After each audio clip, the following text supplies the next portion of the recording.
heavy downpour here, but we're in Reading, PA, where at Alvernia University, these guys here in the red and red and gold, I should say, maroon and gold, right, taking on Hood College. Now they got some pretty impressive talent here on the field, or should I say court. And Luke Berger and Jayden Lewis is one of the best duos here in the entirety of the MAC. Now they're gunning it for their 28th win of the season. They're 3 shy of a career-high marker of 30 wins, and they will go down as the best duos here if they do end up getting that marker. Now, they're cleaning the fields or the courts right now. They're all wet. I don't know. Let's hope nobody slips. I'm glad I do not have to play. And yeah, this should be a very good match. Teams brought about the same amount of personnel.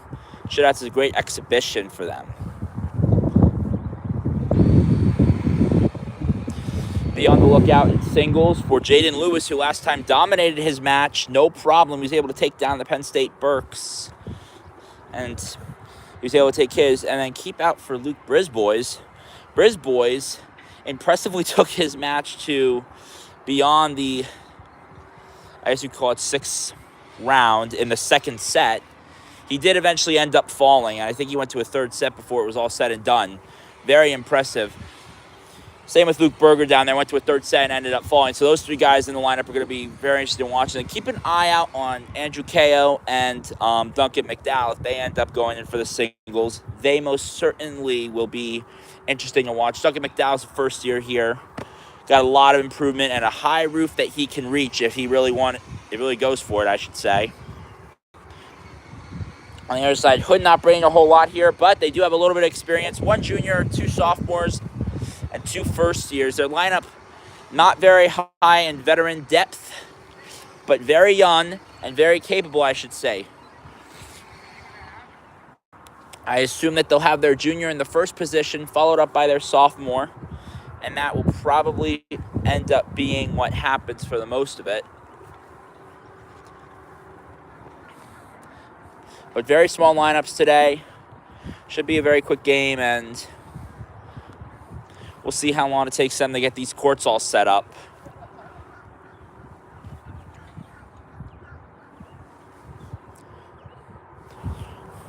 Depending upon who plays where, I might focus my camera on this court or here. So just a heads up, if I flop on you guys, it's not because of anything else then. There's a great match going on over there.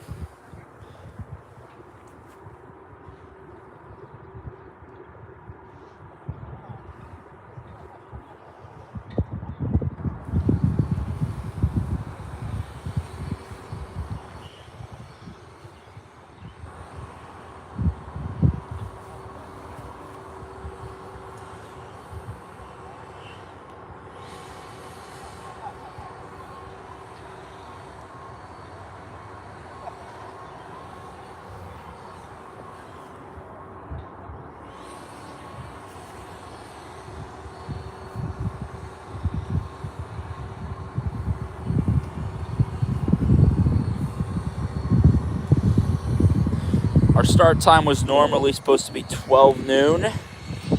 We are encroaching upon that. Let's hope that they can get the courts all cleaned up by then. If so, they'll start out with doubles matchups. That should take place on this court. You can see my finger. This court right here, down here. And we are going to assume, since I think both teams can technically only field 2 doubles, if I'm not mistaken. I'm assuming it'll be Lewis and Berger versus the junior and the first sophomore. I'm trying to think of his name again. I had like 1 day to learn these names because I figured out they just released a schedule. I was like, oh my God, I got to come out to this game. The second duo for any of the Alvernia folks watching here, I got a personal friend, and I believe they'll be playing Duncan McDowell. So I would hope, right? Many people that know me know he also played hockey, so he's got the good glove hands already. We'll see how good he is with the backspin and all that. With the racket. Didn't do too bad himself in the doubles last time. While it did end up going down as a loss, they did put up a quite decent fight against Penn State Berks. He'll probably be playing alongside Luke Brisbois, And to note about those two, well, they don't have good chemistry yet. They should be able to build it up in this matchup. But talking about chemistry, let's talk about Jayden Lewis and Luke Berger, right? Two great guys. Berger, a graduate of Wyoming High School, and Jayden Lewis, a graduate of Conrad Weiser. These two used to face each other all the time. Ironic and fitting that they become the duo of college here at Alvernia. Berger, known for his very aggressive and strike-first play style, you'll see him smash that ball a lot. He's got a pretty high jump, and despite being a little bit on the smaller side for tennis, he can still get that ball airborne. Keep an eye on him. Jayden Lewis is a very passive player. He does not go for a lot of strike-first maneuvers. In fact, he's a very secondary player. Waits to read the ball, and he gives a good and steady response to everything thrown at him. It's most certainly interesting to see a mixture of those two combinations play on such a dynamic duo, where you have one very aggressive player who's always trying to go for it, and then the other guy who's passively reading the plays in order to respond. As for Brisbois and Duncan McDowell, I'll make this known again. Great day to establish some chemistry between those two.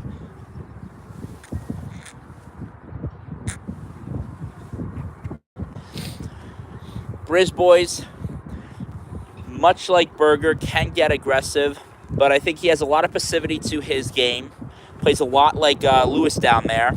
You'll see him mopping up the court, second court over there. Oh, the fun of tennis, eh?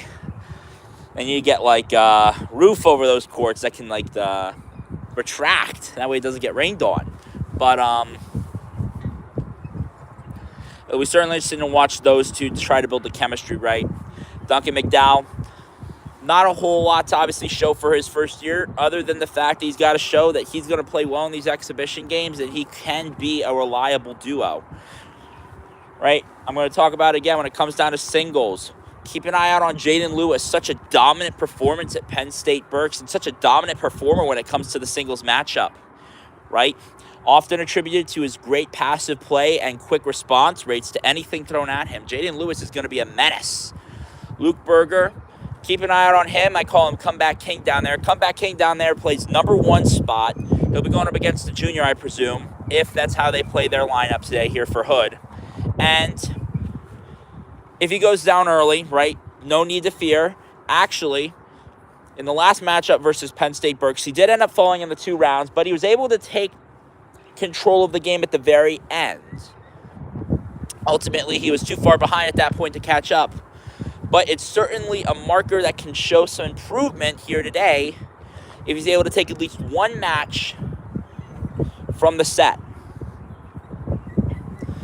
and take it to potentially the sudden death match 3. It would be interesting to see that. As for Luke Brisbois, who is the last of the notable players to match up in this lineup, Luke Brisbois, not a whole lot you could say about that guy other than the fact that he plays with a mixture of the Lewis Berger play style. If he sees something that he wants to go for, he will go for it. If he sees something that he wants to just kind of respond to, he will respond in passiveness. And don't rest on this guy. Don't rest on Brisbois, right? That's all I'm going to say about Brisbois. Don't rest on him. He can show out and he can show up if he needs to. In fact, he genuinely did. The Penn State Berks game wasn't the best of games for this team. They took a couple of matches away, but weren't able to get the majority. But one of the positive markers from that day was Brisbois, who took his match to 3 sets and ended up taking one of the matches within the set and going to extra rounds on the second one beyond the normal 6-4 score that we often see. Going, or whatever it is, right, at that point. And taking it to, I believe they went to a count of 8-6 before things were said and done. It was either 7-5 or 8-6 that they went to the count before things were said and done. So don't rest on Luke Brisbois, or Brisbois, excuse me. My French Canadian's coming out. When I first got on the team, I asked someone, like, okay, can you help me out with the names? I thought Kea was cow. And then I thought Brisbois was Brisebois, right?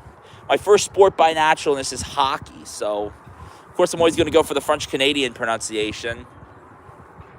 So if I do mess up on that name throughout, I do apologize if any of the Briz boys are watching.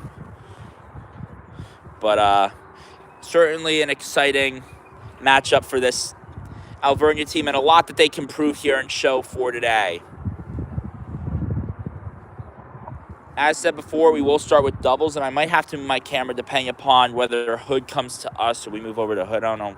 I think Hood will come to our court the court that Alvernia currently occupies right now. Hood occupying the other one. Right now I only see 3 players. I'm not sure if the guy on the bench is potentially a 4th or a coach. One thing is for sure, Alvernia has brought their full coaching staff lineup and their entire lineup within. So it's certainly a good thing for them. An interesting year for this club, right? You know, a lot of players ended up graduating, didn't have a whole lot of prospects to rebuild with, and they're trying to build up, you know? And one has to certainly admire the talent that's behind that build-up. They've all looked good so far, and we're hoping for a good day for them.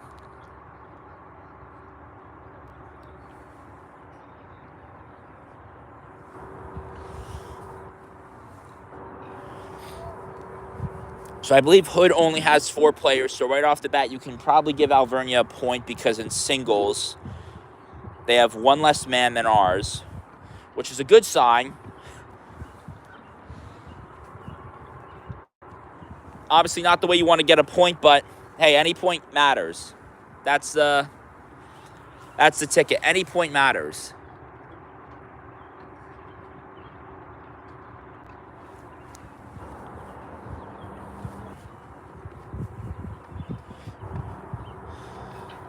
I mean, I've ranted about these guys for 12 minutes now, and we're still not getting going with the tennis. These guys are warming up now. It's one of those odd days where you just got to clean off the fields or the courts. Sorry. I'm like so used to field sports. I do soccer in the summer, so there you go. That's where the field comes from. I get a lot of comments from English guys telling me it's the pitch, and I'm like, okay. But, yeah. I mean, they had to clean off the courts. Now they're going to get some warm-up in there. KO's down there right now. You'll see him volleying back and forth with Briz boys. Not in his normal attire. Normally he wears a bandana, which is a great choice. I don't see the bandana on today, but it's certainly one of my more favorite things about all of this.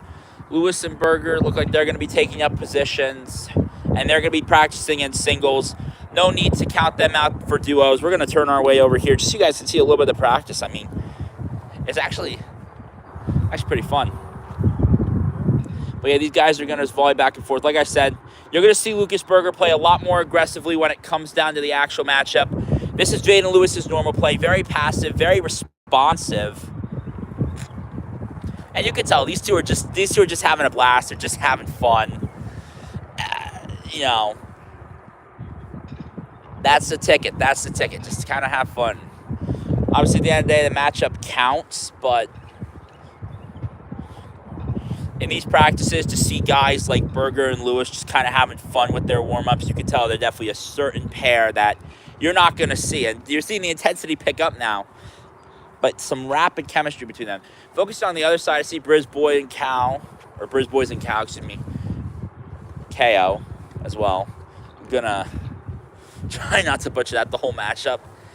And on the other side, Duncan McDowell. And I believe that's one of the coaching staff. I see Tommy Figuerelli off to the side, or Figuerelli. I'm not even going to try to pronounce it. I'm going to get tongue-tied. But Coach Tommy off on the side there, getting his business taken care of. Hood has only deployed 3 players on the court so far. I'm not sure if they might have a 4th coming or waiting? If so, this will make for a very interesting matchup. By interesting, I mean it'll be short because we won't have to play a whole lot. But KO, right? Just seeing the fun that these guys are having going back and forth. It's very relaxed. You can tell there's not a whole lot of tenseness to this matchup, and they're just going to play their game and do their thing. I am really excited to see what the first-year Duncan McDowell could do. They have to call them first years. I always call them freshmen. Somebody told me they're called first years. I'm like, okay. But, freshman Duncan McDowell going to have to hit things up here. Right? Last game against Penn State Berks. Probably not the one that he envisioned for his first spring match, but a low bar is a high ceiling to climb to. He's going to climb the runs of the ladder this game maybe and see if he can get a couple more points knocked onto that board.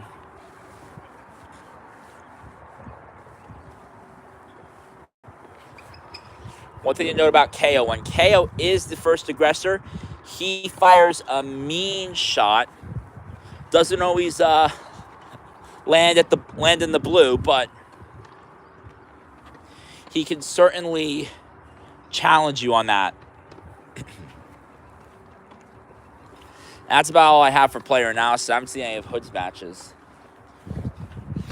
Hopefully, this will help expand some of the NCAA tennis. I do want to see channels kind of get some more, I guess we'll call it publicity and exposure for NCAA tennis. It's not the fanciest of sports and the flashiest like football where you can, scream about every play and there's hardcore fans. It certainly is a nice sport to go and see. These guys have to put in a lot of energy and a lot of athletic ability just to make sure that they can pull their matches out. So hopefully this acts as a nice stepping stone for the growth of NCAA tennis, especially here at Alvernia. So many great guys come through this program. Coach Tommy was at one point a player, took over as coach after the staff moved on to bigger, greater things. And that's a great thing. That's always a great thing, right? That's the point. You always want to move on to bigger, greater, and better. So good for those guys. And hopefully, same thing with Tommy. Hopefully Tommy gets to move on to bigger, greater, better things after this. I believe this is his last year that he'll be doing anything with Alvernia tennis directly. And certainly he's put together a team that's definitely going to go through a couple ages. As a note, we are going to be losing Jayden Lewis and Luke Berger after this year. This is their Cinderella year, right? The last hurrah for them. I am excited. Just two very... I'll use the word fascinating players of the game. Can't speak enough about him, as you guys can tell.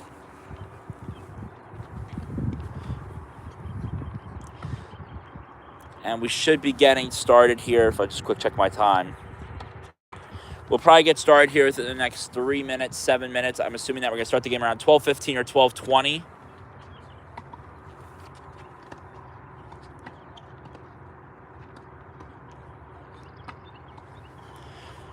Currently, I'm only seeing Hood fielding 3 players, which is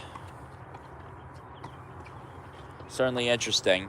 I did see there was 4 on their roster, so maybe one just couldn't make it today. We never know the situation. But this should make for a short matchup, if so.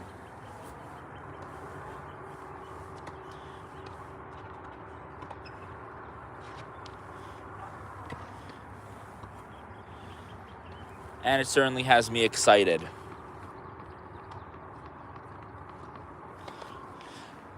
Meantime, I'll let these guys do what I like to call some tennis zen. They're going to do their thing back and forth, some tennis zen. And I'll get back to you when we officially start the duos.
Never mind, it looks like Briz Boys is already changing his attire.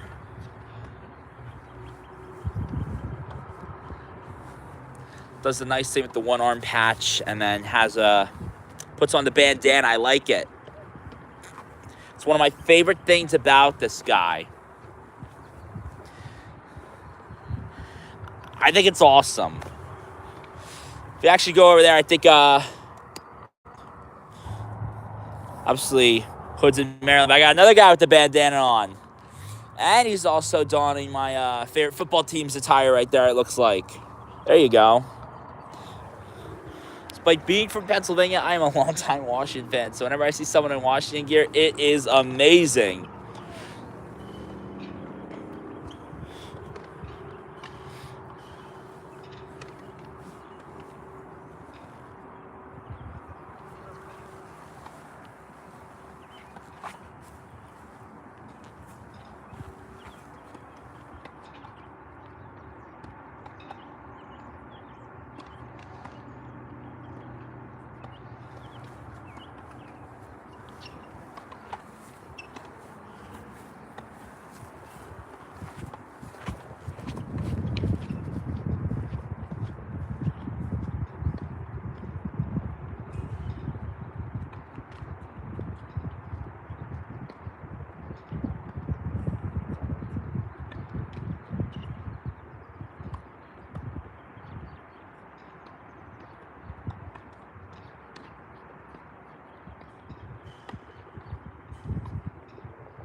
I have a correction on the matchups.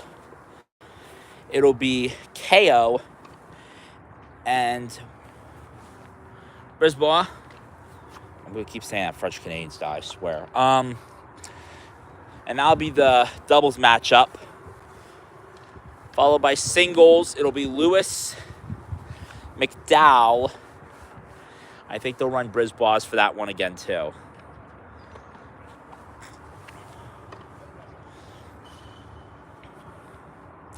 So no action from Jayden Lewis and Luke Berger, but hopefully next time, because they are just sensational to watch. Warming up Lewis, who in his last match against Penn State Harrisburg was simply sensational. Of course, I can't yell in a tennis match. I wish I could. I want to yell simply sensational for one of his patented plays. Just good, so much fun, but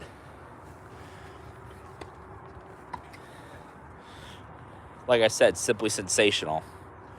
This guy is. You'll never find another. You'll never find another duo like these two. You'll never find other players like these two.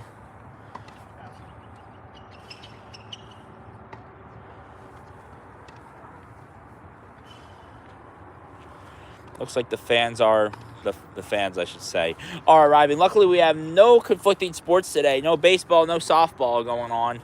So tennis gets all the attention here today,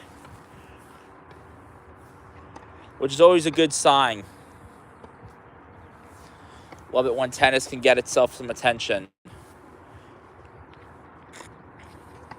And there's the patented serve that we were talking about with Berger. The high jump. I don't hear as normal, though. I don't know what they call it in tennis whenever they do their sort of... It's kind of like a battle cry, like a serve. They reach up and they go...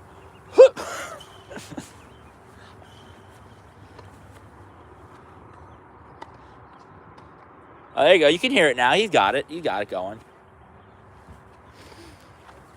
He's got it. I like it. I like it.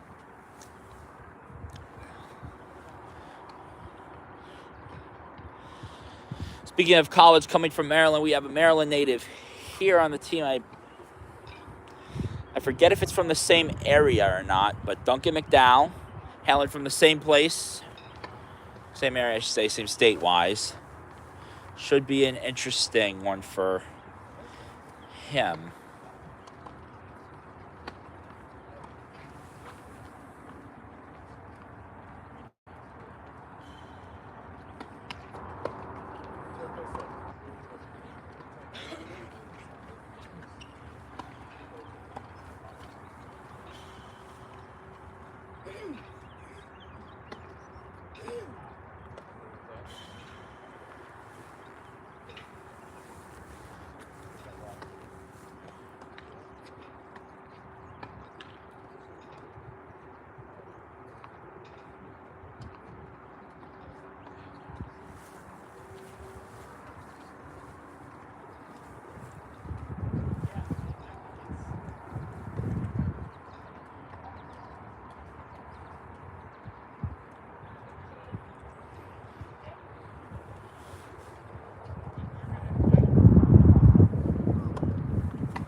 On camera angle.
All right, so I can confirm that today's coach for Hood is Phil Harvin. Phil Harvin, well, he wields a small team. He wields a pretty impressive team. And he has brought upon his junior and 2 sophomores. The first-year freshman is not here today for them.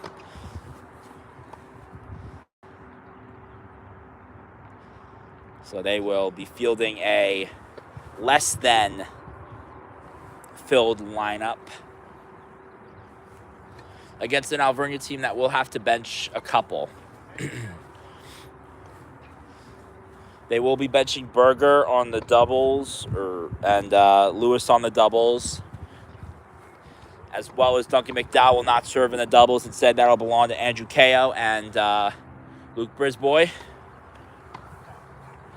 Followed up by the singles match, I have Jayden, Lewis, Brisbois, and McDowell all doing that one.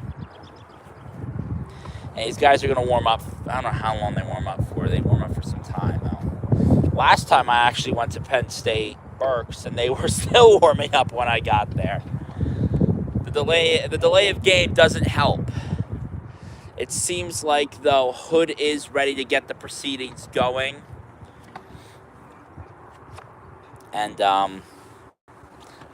obviously, you folks will know when the match is about to start because I'll mention it. I'm assuming that doubles will happen on the court I'm currently on. I'm hoping that they do it on the farthest court away.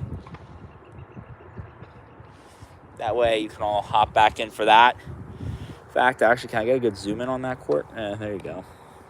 Just add a little bit. There you go.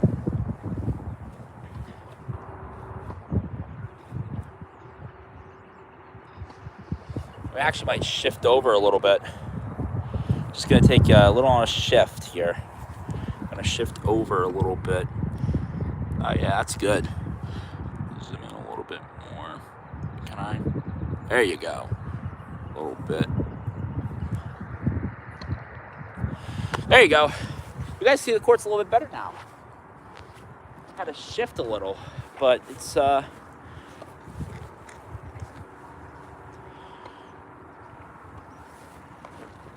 I'm assuming they won't play on the court furthest in. On my side, furthest in on my side, the one closer to the gate, I'm assuming. Looks like the Golden Wolves are wrapping up their warm-ups. So I presume the proceedings will start, as in the doubles. Oh my God, my allergies kicking in. The next minutes. So yeah.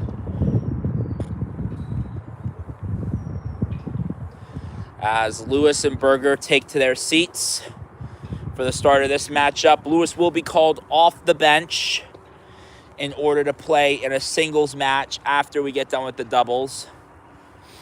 They will also sit McDowell, and we'll watch a very interesting one double. I actually might be able to call that one.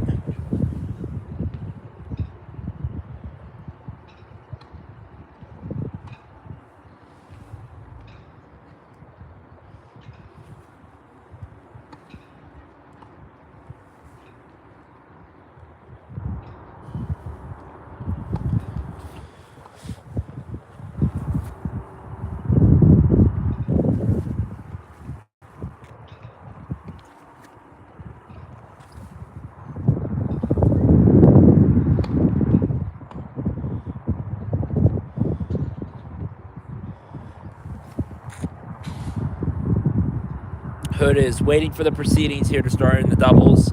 Coach Harvin will give his final talkovers to his team, have them ready.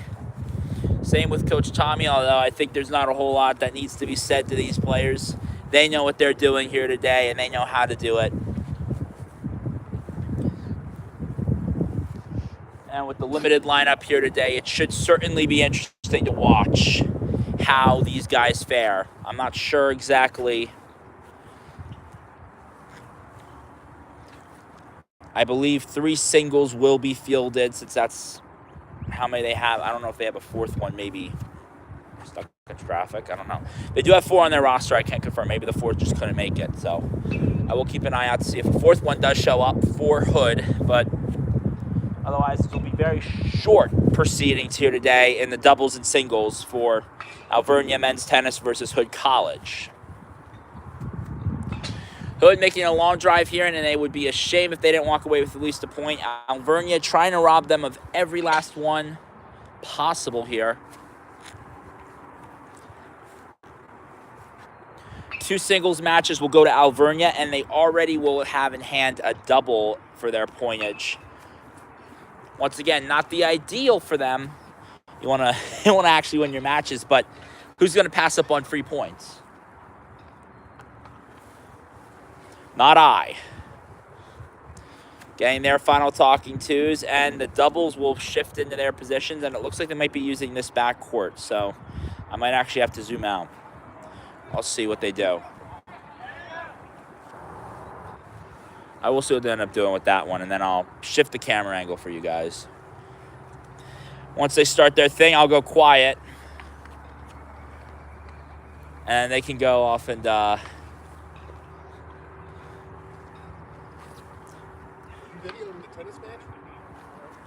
do their whole thing for me. This is how I put my mission. It's their job to put on a show. It's just my job to make sure it's caught in 4K.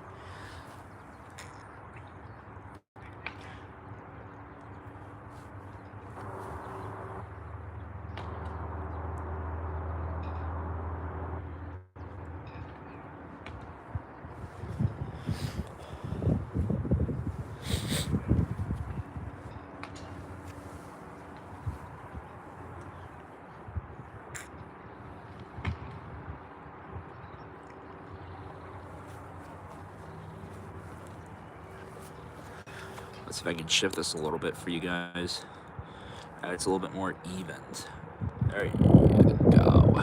There you go. You guys see the court's a little bit better now.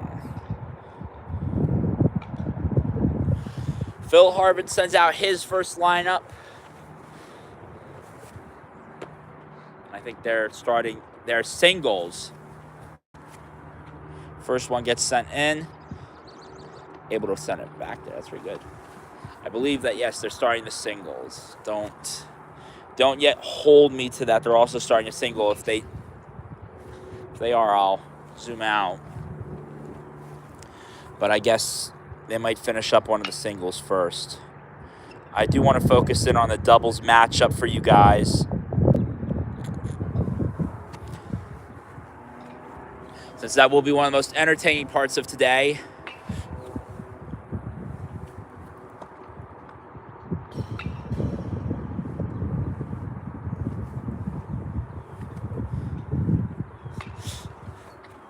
I love it. I love Hood here. They're treating this like a casual game.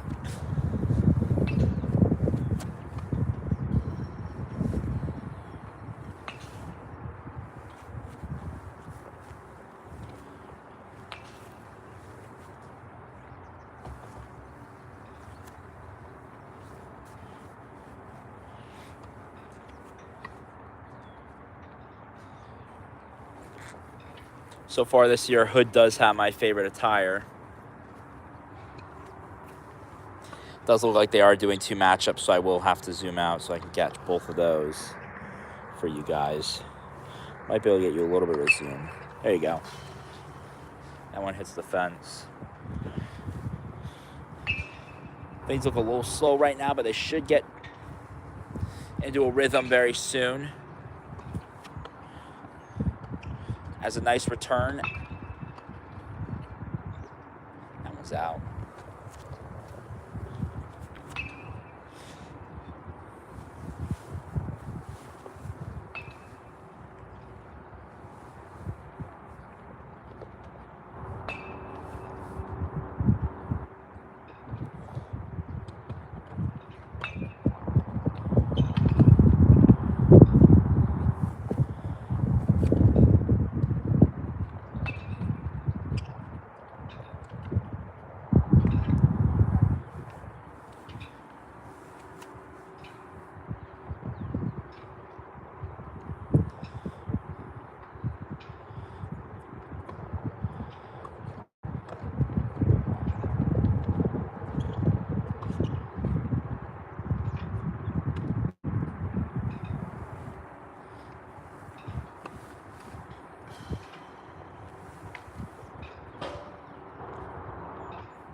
That was good by KO right there to send it down.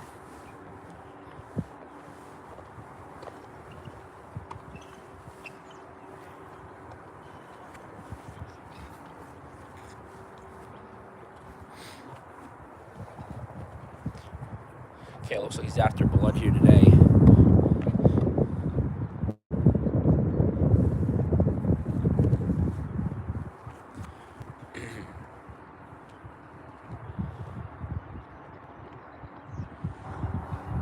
And the first round seems to be over for KO. And they're gonna flip their cards now. Unfortunately, I cannot see from this angle what exactly it reads. I have to go down the hill.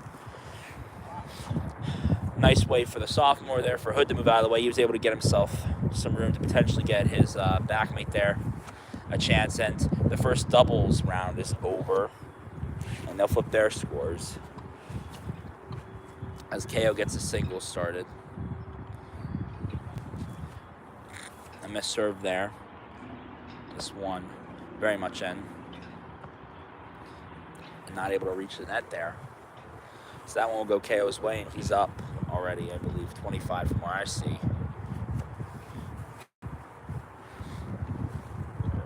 15, excuse me, not 25. What am I saying?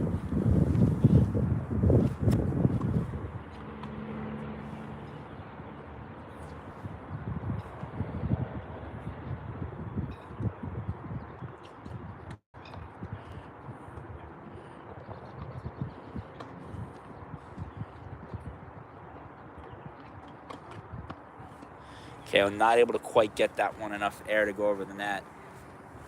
They'll draw it even.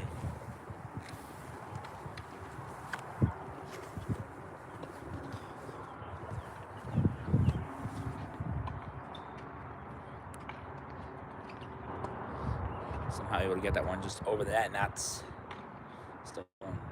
That one was out of play, it looks like.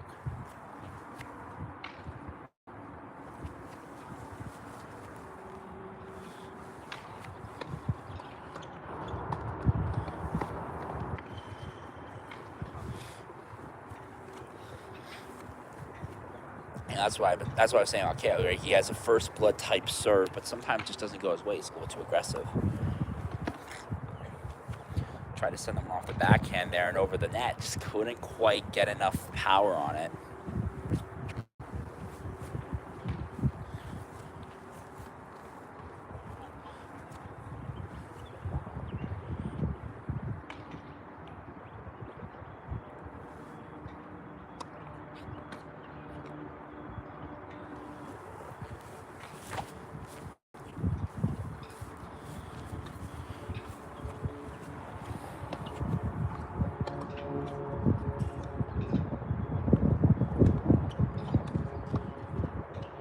Oh, it's a beautiful finish there from the guy from Hood. It would just leverage that one. He had KO running all over the court there.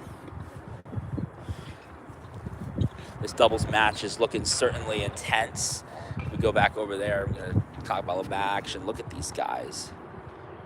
Fast legs and, just skimmed past the line. Tried to get a nice finish there. It was Briz Boys. Just couldn't quite land it on the target. He just bandana. Here comes KO with the serve. In the singles match.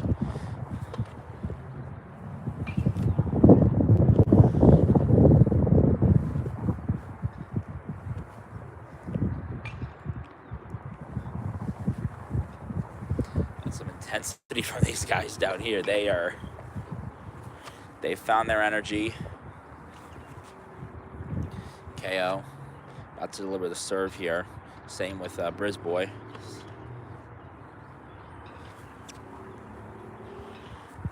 He's able to just trick up the Hood College players right there. Couldn't get enough air on it. What as soon as that the doubles match for the Alvernia guys is almost in hand. KO tried to deliver it there. Just couldn't leverage it far up enough. Had a little bit too much downward force on it to get that one. Practicing that swing, though, making sure that he can recover on the next one.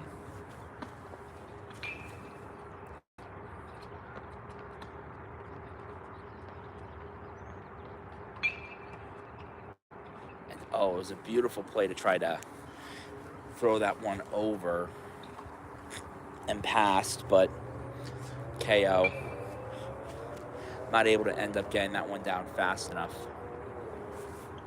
Oh, there you go. That's the hood uniform. That's not a bad uniform. I mean, you guys probably had a very early morning drive up here, and then plus on top of that, talking about the the casualness. Okay, they're starting to take off their stuff. They're getting into it.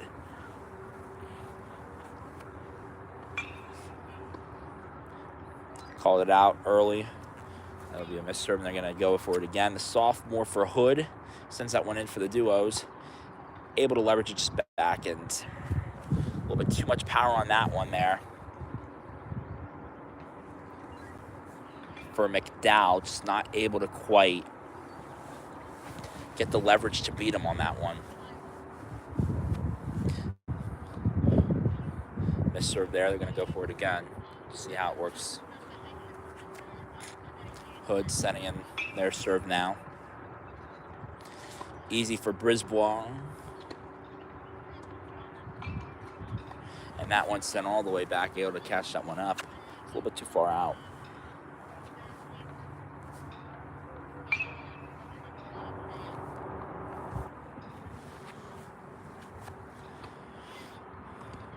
KO able to get that one just over in time, and he had to bounce that one down.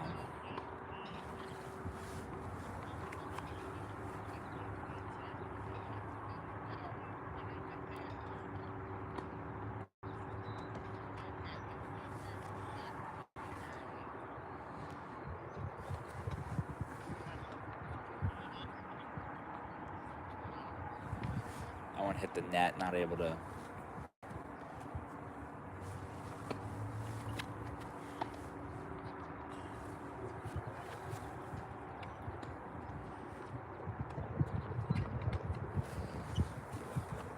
Oh, just could not get enough spin on it to get it past the net. That one will go KO's way, and well, I can't see the official score as of right now. Looks like KO might have something going for him here.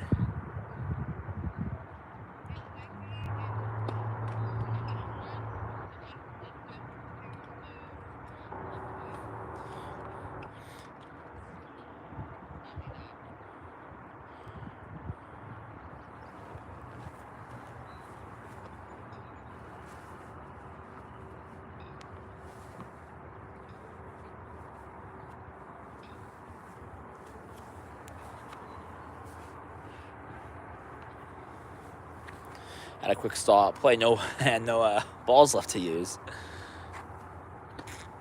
That one sent in KO, a nice one back. Made that look easy. And that one just skimped the line and was out. And looks like KO's going to get something going his way on that one.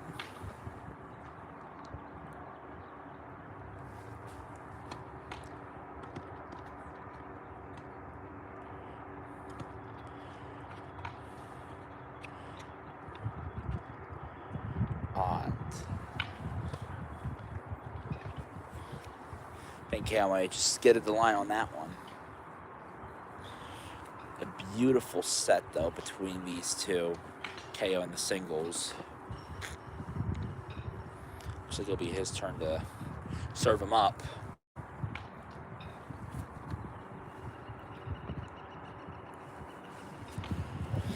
Throw by the double going on over here, too. They just swapped sides again. So I'm assuming that they've gone to a third round here. But business is getting done pretty quick. Ooh, and that was beautiful there from Brisbois to send that one in and just get it able to throw a nice little bit of trickery there.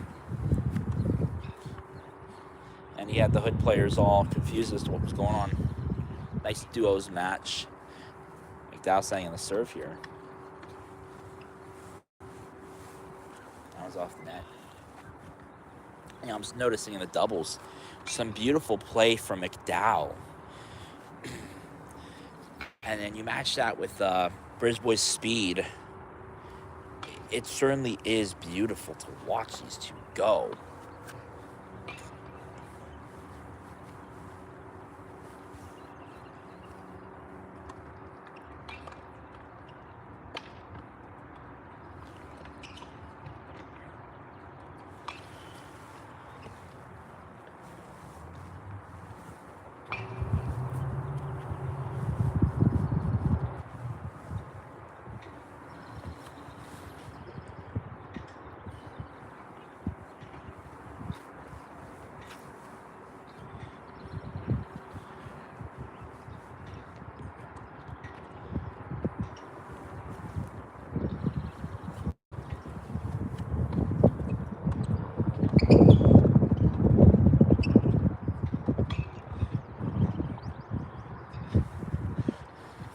KO able to send that ball back just enough so that Woods player had to make a quick reaction. Chose just let it kind of go off of the racket there. Didn't apply a lot of force to it and ended up going KO's way. Beautiful play by him there. A nice play of trickery, I'll call it. KO escapes lucky there. Had that one bounced, probably would not have been able to get to it in time. Just couldn't quite get it over the net with enough elevation there. Ball went all the way over for the doubles. I don't even know what's going on there. I'm just so enthralled with KO's matchup here. It looks like they'll swap sides.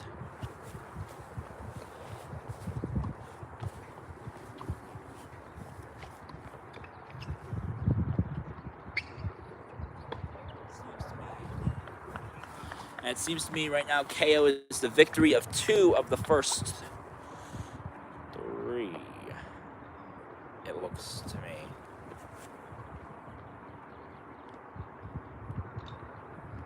I can't quite see the numbers down there. They're on a weird angle.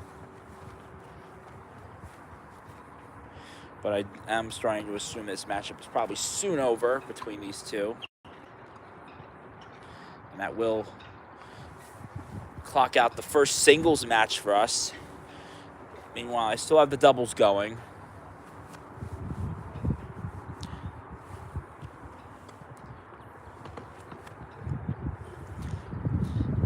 And nice first serve there by the player from Hood. KO just not able to get enough on it there to corral it in and send it back the other way. Still a beautiful, beautiful attempt there by KO nonetheless to try to bring that one back.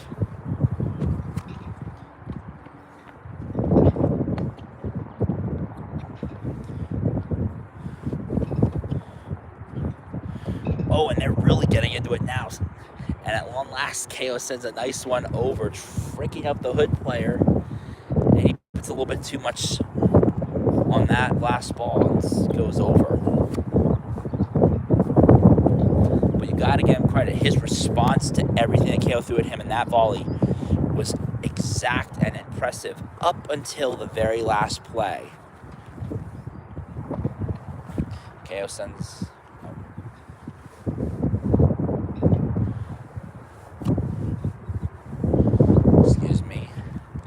I think our doubles matchup there is over.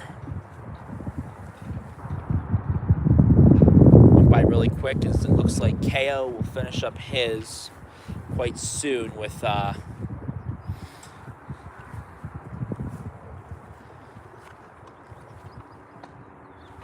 believe that's a sophomore. It's a sophomore versus the junior. No, KO's a grad student, I believe. Sophomore versus the grad student, but certainly impressive to watch this matchup unfold between these two. KO, a tenured veteran here, He's now a graduate student, yes. Versus, I believe it's a sophomore. I'm blanking on the name, but I believe that's one of the sophomores.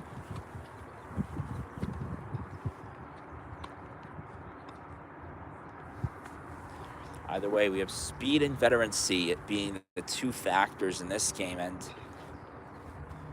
no, the doubles won't be over. It's take a small break. I don't blame him. That probably takes a lot of energy out of you.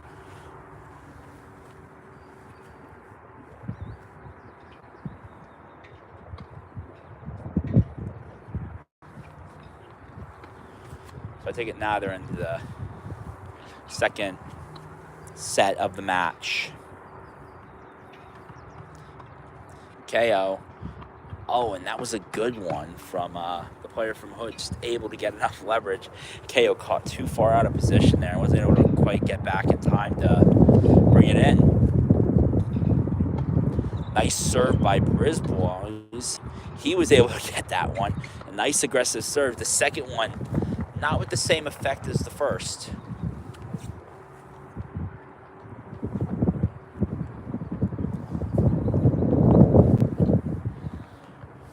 But certainly some beautiful plays there from Brisbois today. Let's watch the serve. Oh, that is just beautiful. If he can get that one on the blue, it might be one of the best serves here of the day. Nice by Duncan McDowell to respond. McDowell sends that one up and over. Beautiful. Hood stood no chance on that one. That's impressive.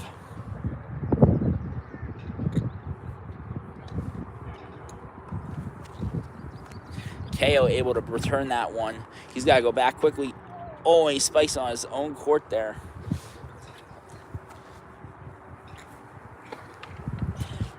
And you got to give the man the A there for effort.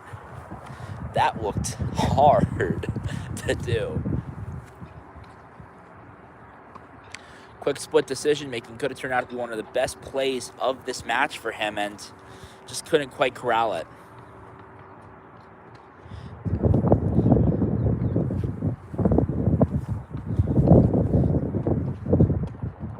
Oh, that's beautiful by KO, able to win that one out. The sophomore not fast enough. The experience there for KO, just able to outdo Hood's own sophomore. Not enough speed to catch up to that one.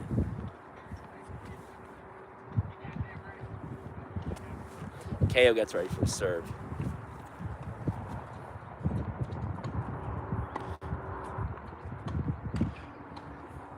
Hits the net. You got to give the man A for effort. He was ready with some force on that one.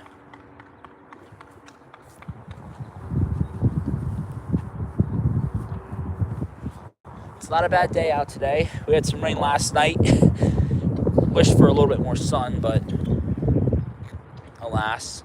But that's not stopping these guys from putting on one of the most entertaining matches I have watched.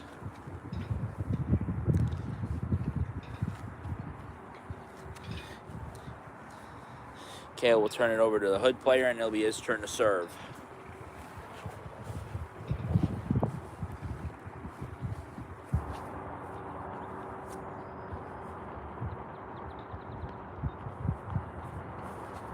Sorry, excuse me, KO now adjusts the score. This is the score that I can see. And it seems like the Hood player is leading 4-3. KO able to take two that time. Sophomore from Hood able to walk out with just one, but that keeps him ahead of the race. 1st to 6 here. If he wins these next two, it's game.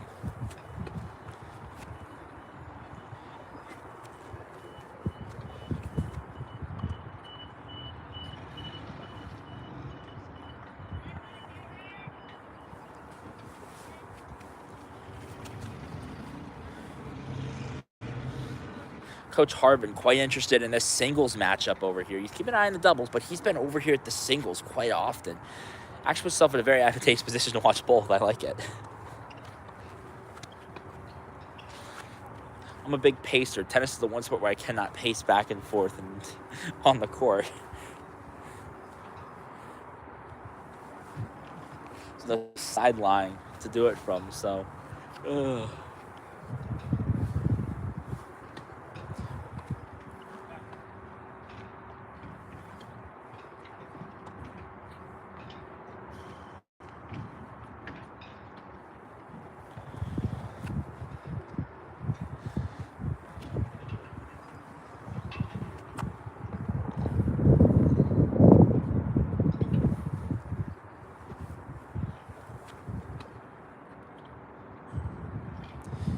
not able to catch up to that one. This one he's able to, though. He's able to get that one over. Nice. He's able to just get enough on it to force the sophomore from Hood to make a play, and the play just didn't pan out the way that I think he was intending. He just couldn't get enough leverage on it to raise it. And thus it hits the net.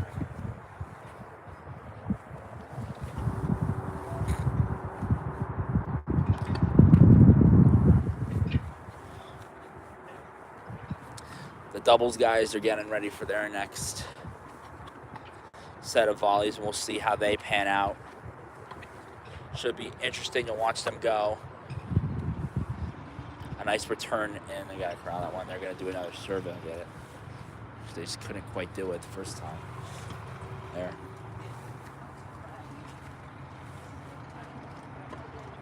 On a beautiful play by McDowell, able to just get it low enough, force them to make a play, and they didn't want to go too high on that one, so Hood will surrender the point there. To Alvernia, quite beautifully. I think they're going to change up their scores.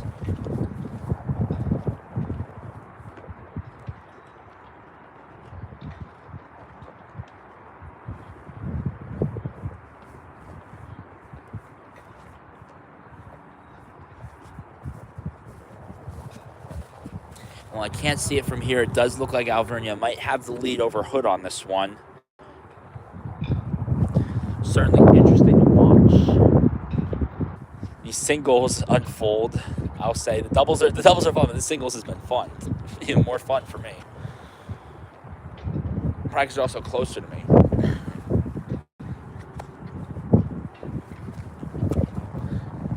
KO, a battle between veterancy and speed here. Something that Hood has is a lot of youth in their team.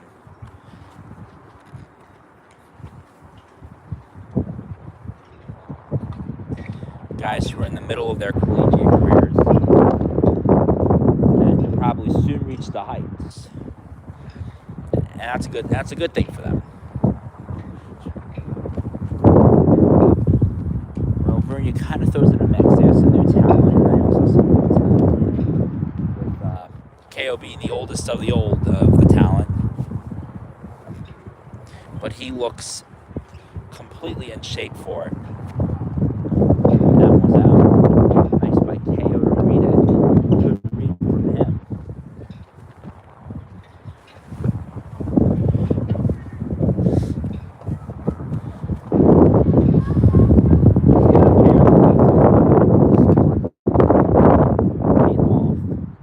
Pays off again. The serve comes in. Looks like KO might have this one in the bag here. He may actually make a comeback. Should KO win all three, he would win the match in totality, it appears.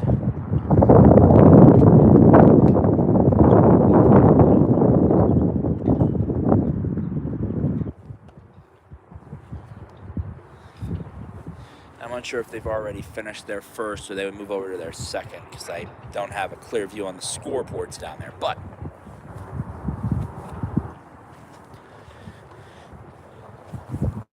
KO has changed them, and I will get you the score update once he's done with that, so that's when I can see.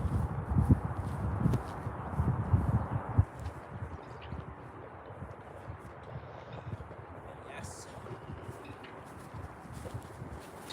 I believe KO will walk out with the first match. Coach Harvin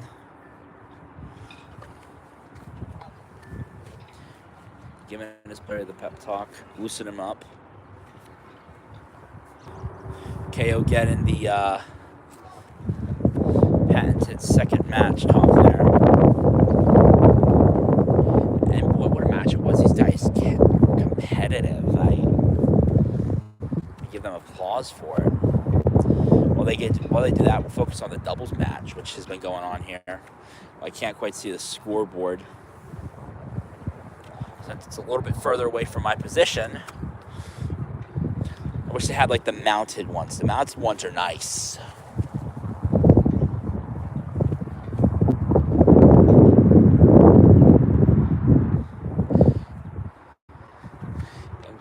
serve.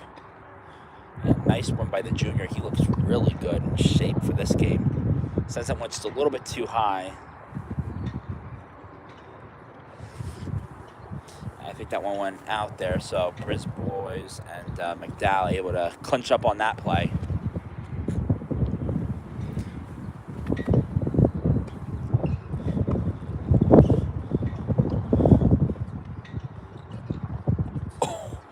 And just over McDowell's head. I mean, that's a hard one to get to. You can't easily get those.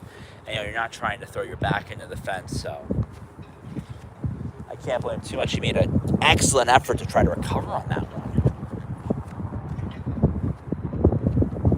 And get it back, alas, just too much on it.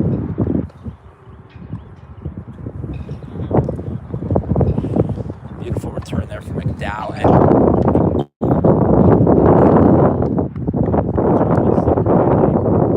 Boys not able to corral it back in. He tripped on the way down, I think.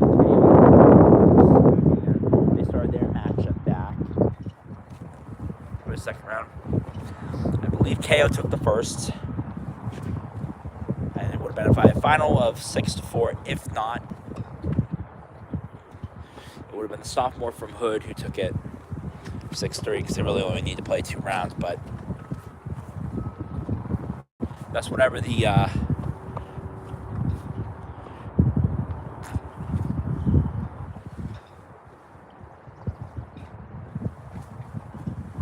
case. They're on to the second of their matchups. I wish they would announce the scores so that way I knew what the heck was going on.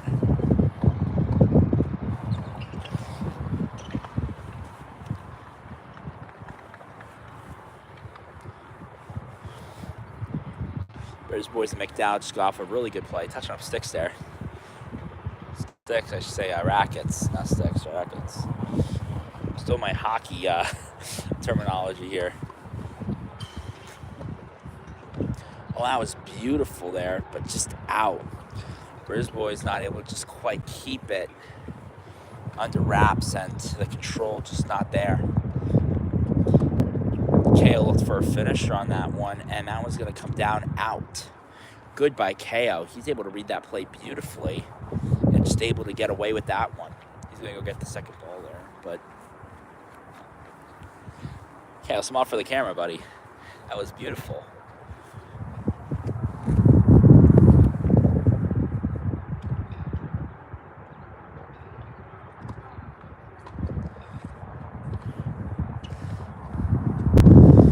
Looks like Briz Boys and McDowell are done. Unless they're going for a break in between the doubles match. I don't quite know. Can't see the scoreboard from this angle, but so enthralled with KO here, who's putting on quite a show with his acrobatic performance here. Didn't need to do much on that one. Was sent out on the serve.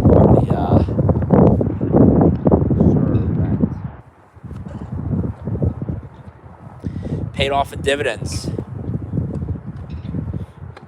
Missed serve. They'll have to go for it again. Nice return by KO. Goes back. KO able to. I think he sends that one just out. KO's turn now to do some serving.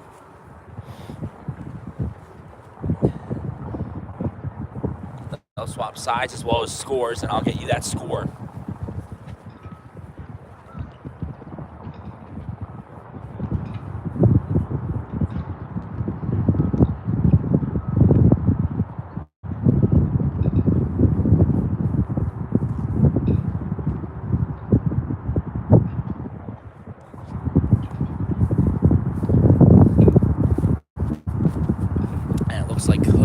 By 1 on the matchup. I don't know if they played for 3 on that one. It looks like there's still a 0 on the board. I can't quite see. It either says 3-1 or 0-1.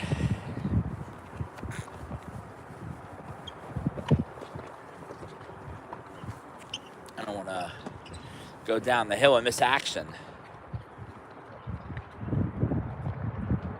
That one just out.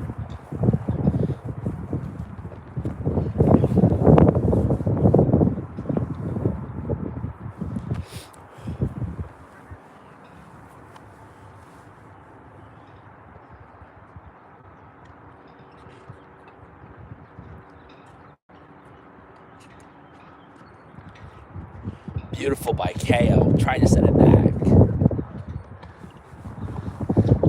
And mind-blowing acrobatics.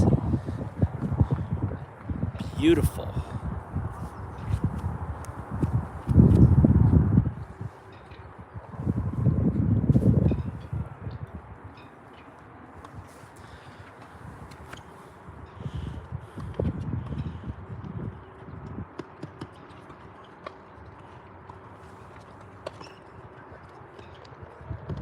KO tried to catch up with the ball, just couldn't on that one.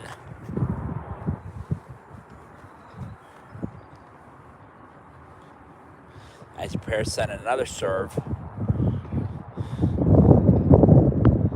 So looks like it was a missed serve. So far the weather's been favorable to these guys today. We only had to clean the court once and they haven't had to abandon the match yet. Starting to get a little bit lighter out. We're just past the 1 o'clock hour here, and for those of you that have joined me for this, boy, are you watching an amazing match. Matches, I should say. It's really weird. Like, for all the tennis that I watch, it's like they're single matchups. That's how I kind of prep for it. I'm watching like Wimbledon and stuff. I need to find some NCAA to prep up on, because this is certainly interesting. I want to see how people do the NCAA. I'll probably put my own spin on my own spin with NCAA here, as I love to just talk about how amazing these guys are, because this is not an easy sport to play. I can attest. I have tried and I have not done well. Oh, beautiful finish there. The man from Hood, sophomore, just able to get enough leverage on that one, sends it down, and it just kind of spikes over KO's head. A good read for him. KO will turn the balls over on the serve, and they'll play on.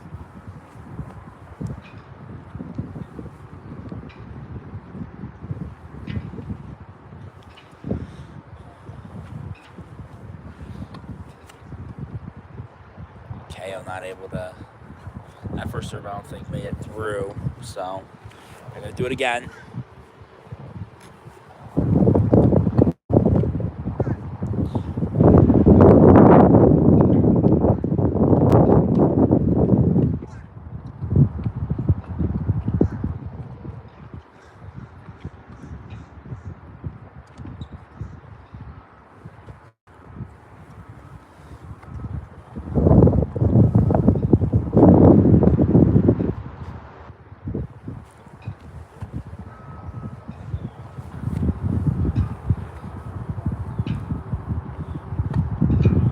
After this, there'll be two more singles matchups for anyone that might have joined late. That ball goes over the fence. Nice catch there by the coach. Love when the coaches do the catches. Two more singles matchups. And then that will end the proceedings for today's match between Alvernia and Hood.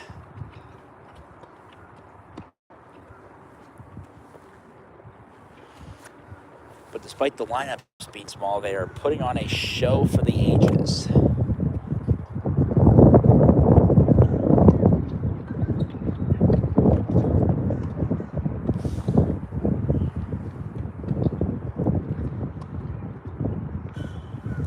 And KO's return just a bit too much power on that one. Couldn't quite land it in the spot.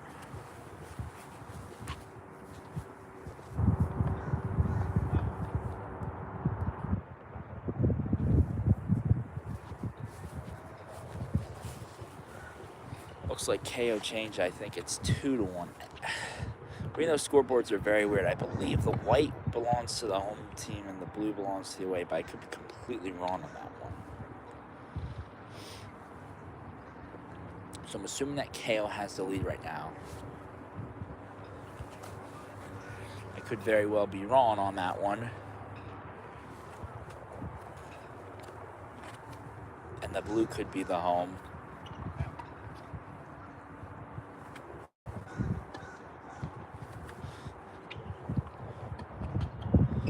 Oh, beautiful by KO. Able to just put that one past. I don't know why he moved to the side. I think he thought it was going out. Somehow still stuck the landing zone. Just couldn't quite get a good enough return on it there for the sophomore from Hood. And KO, he's going to walk away with what will be a beautiful play, looks like.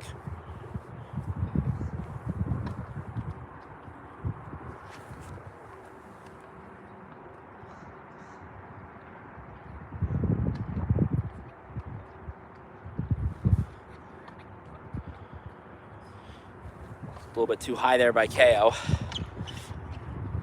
And that one just couldn't quite stick the landing. Looking at the duos matchup, these guys have been doing good. Boys and McDowell putting up quite the effort. They'll get to serve now.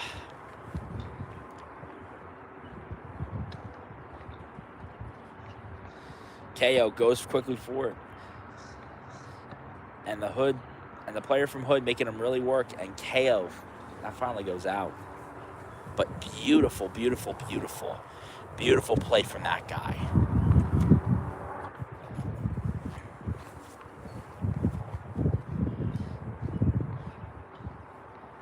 Coach is getting, I think, their final wraps to these two doubles groups.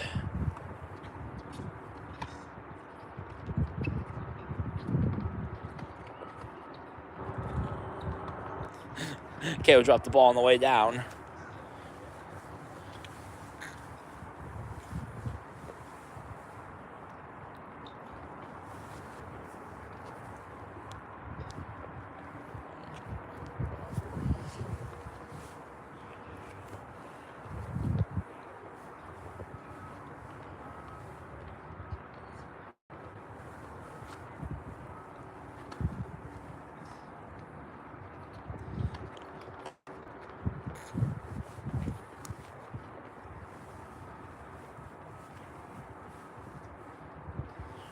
Looks like the doubles group's gonna prep for their third. So this will be their third and final. I can't quite read the scoreboard if they change it down to 0-0 or if it's still that's original. But if so,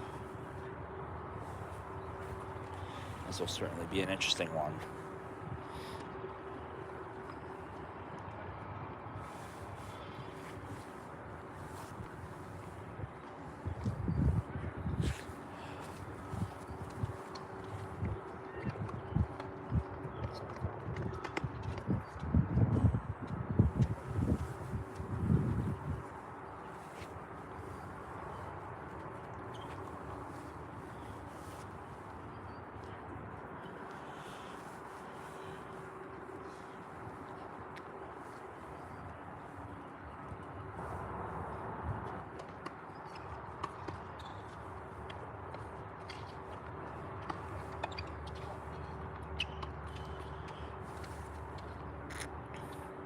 And KO was ready on that one.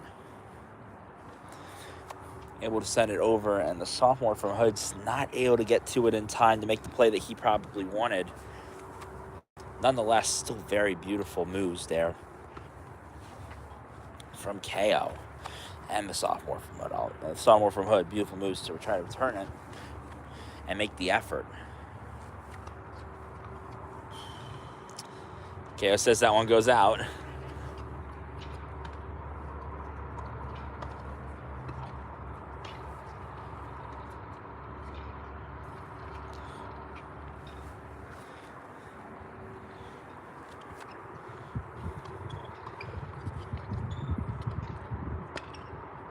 And beautiful play right there. If you guys saw the doubles down there, Boys all by himself able to take down the Hood guys on that one.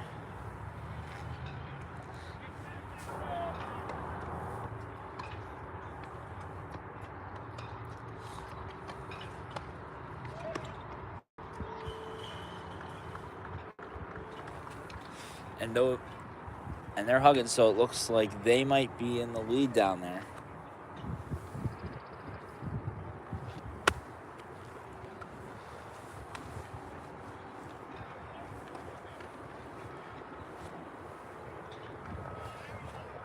And it goes for KO. KO.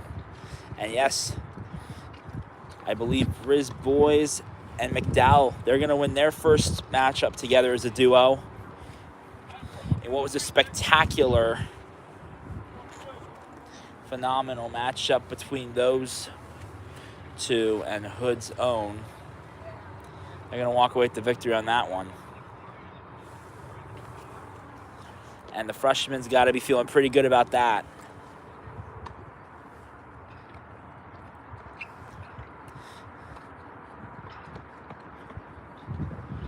And beautiful play. I think that might have just skidded the white line and gone out and Hood's way. So Hood might have gotten lucky on that play, but I'm not able to quite tell from here. I got a nice wall blocking me. And if I go to the other side, I have benches blocking me.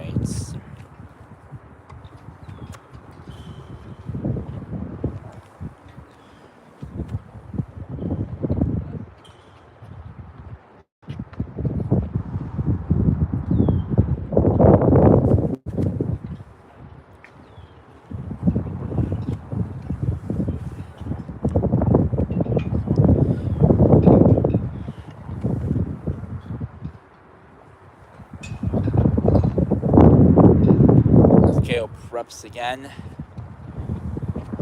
I want to hit the net. Then you get those nets tied down. Those balls going to come down.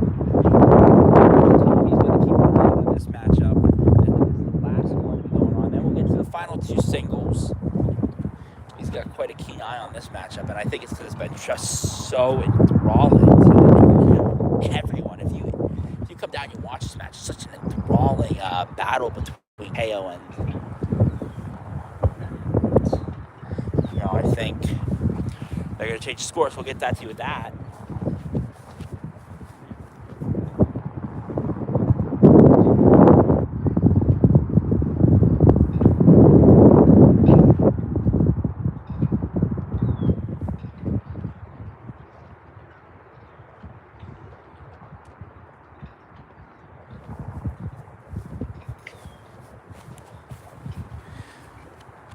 Starting to think that the blue might be the home team. So KO's got 2 and Hood's got 3.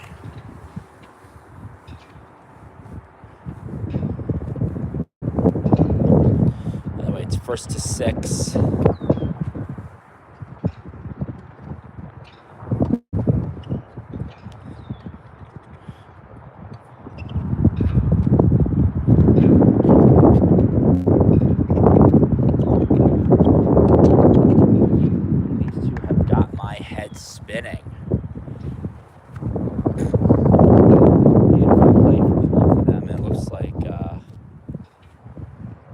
Going to escape with the point on that one.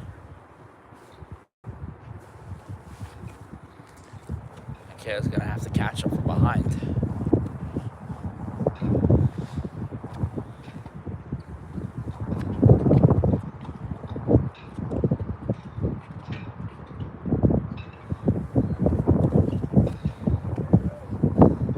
And KO handed an easy point there, just able to send that ball out, and then Hood not able to corral it back onto the blue. I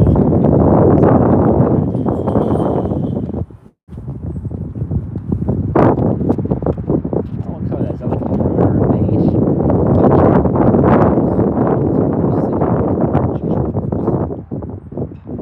Experience with tennis is really sports. I'm envisioning all the green. Orangish.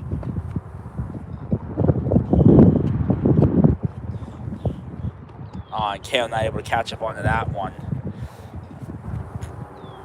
Nonetheless, it was beautiful by him to try and make the play, and they're going to start the other singles. We'll go over to this court, I think, where they will be doing the next rounds of singles after this. catch up on that.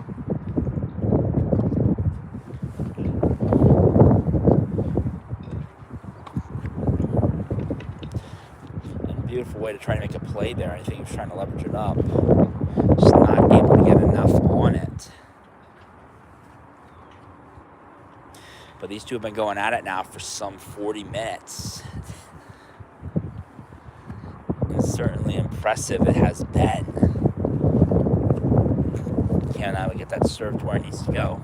It's going to go again. Coach Tommy and Harvin keeping an eye out on their players.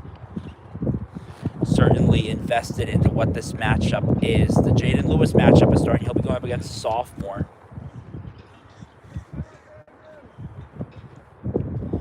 We'll get, if I had a second camera, I'd split screen for you guys because Jayden Lewis is simply sensational when he plays. But right now, I'm invested in Andrew Ko, who has been going at a pretty heavy matchup against his opponent from Hood. Not able to get enough height on that one to get over the net. Couldn't leverage. And they'll swap off serves.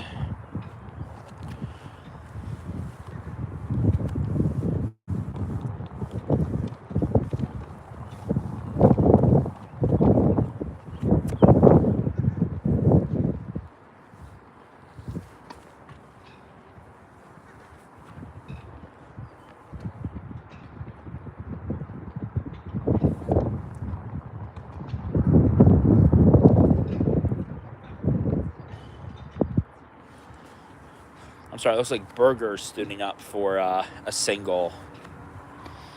I might have had it wrong. It might not be McDowell or Brisboy suiting up for the single, but rather Berger. Ultimately, I like to get a Jayden Lewis match here. This last time we did have him in the singles, but he did not get the attention, and I think was well-deserved of a man who dominated his matchup.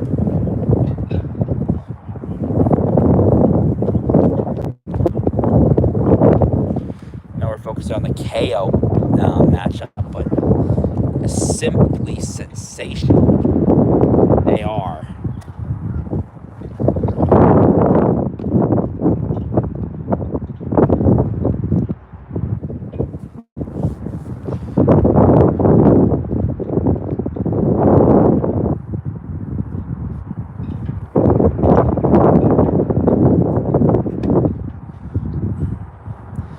Serve there. He's going to go for it again. That time not able to hit the net. Took my battery there for a second for anyone watching. We're still good, 66%. KO though, keeping this matchup going on.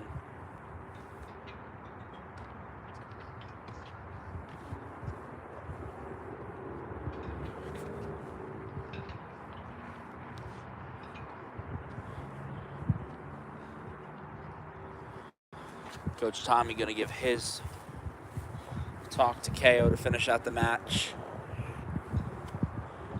Same with Coach Harvin.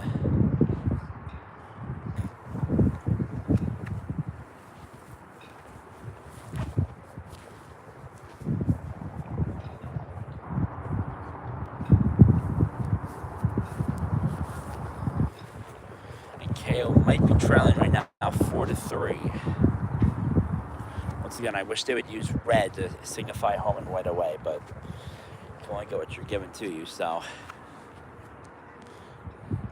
I'm going to assume that based off that Penn State Berks used the blue for home and the white for away. That's how it's working here. So right now, KO's behind the count. This is the third round. He won the first. If so,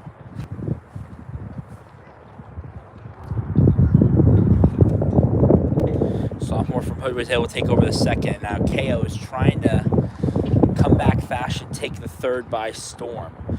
Berger's going to be doing his singles matchup. We'll get a little bit more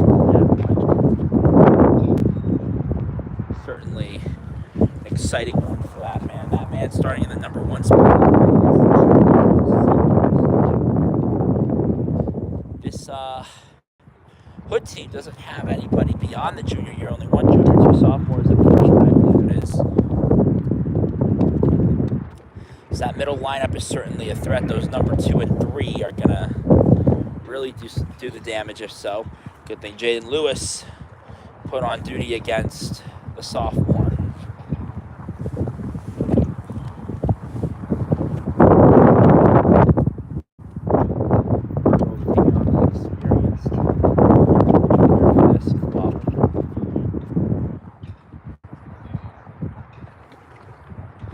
That was a well-spirited volley between those two. KO just not able to quite leverage that one. He's got to come back from it.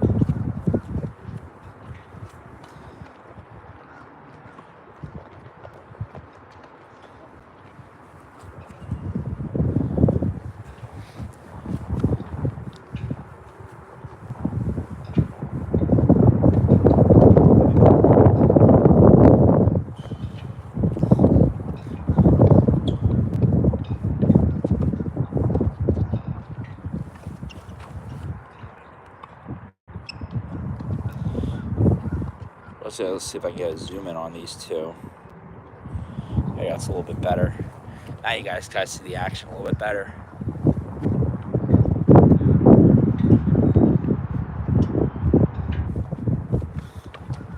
Coach Tommy and Harvin, I'll tell you, really invested in this matchup right here. And that one goes out. And KO is going to escape from that one. And it looks like Brisboy's day is done. He will be sitting down with McDowell. And those two will get a breather. And what was certainly a well-spirited and duos match where Brisboy's and McDowell were able to come out with the doubles win in what was, once again, certainly beautiful masterpiece by those two. KO there not able to quite get his bracket to it. I don't think he was trying to. Don't hold me to it, though. I'm not in the players' minds.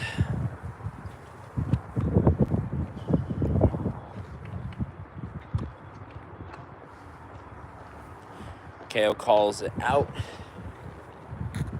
Let's miss serve. That time out to keep it in. KO goes back for it. Let's take a bounce. Not able to leverage it high. Hits the net. Just barely off on that one for it to go over, but alas. We'll bring you some action between Jayden Lewis, sophomore, after this. They're having a well-spirited matchup. I can actually show you some of that action right now. Let's move over to those two. These guys are certainly going to have a well-spirited battle out on the court today. I'm going to move my camera. We're going to shift spots here, folks. Don't go anywhere. I promise. I'm just going to a different area where I can get a better view of this match. I try to center myself. The issue is it's so far away from the other court because these courts are so massive. There, I'll put my camera down right there. Put it over just a little bit. And then a little bit of zoom out there. Now you guys see the court. Certainly a Jayden Lewis matchup. Look at that serve. Certainly just a beautiful serve by him.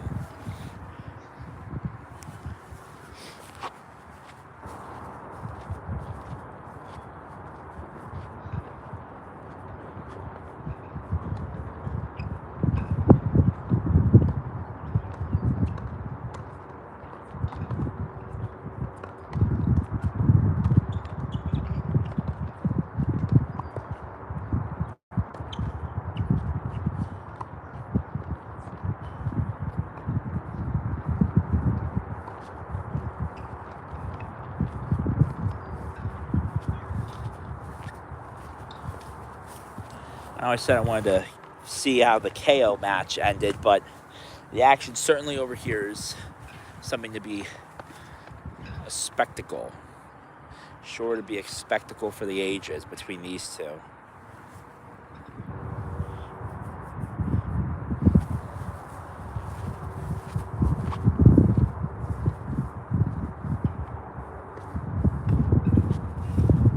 And it looks like KO might take the lead here 4-5. He only needs to take one from the sophomore in order to win the last round of this matchup, and after that it should be what was a well-spirited match all said and done. Berger jumped out to an early lead on the junior, by the way. He's leading 1-0, it looks, from here. Of course, I don't have eagle eye vision, so I can't tell you. Meanwhile, Lewis, in his spirited battle, he dropped the jacket. Don't blame him.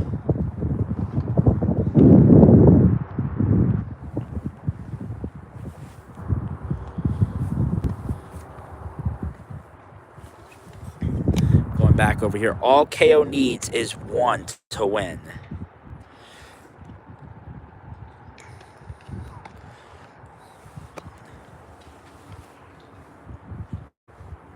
And with that in mind, I'm going to shift back over temporarily to that matchup just because.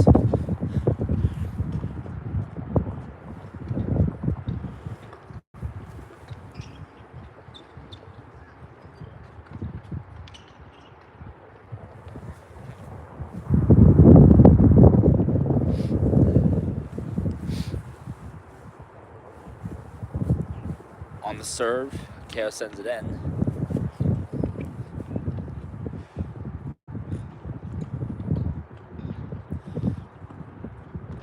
And not able to quite corral it, but it was a beautiful attempt to try to get it.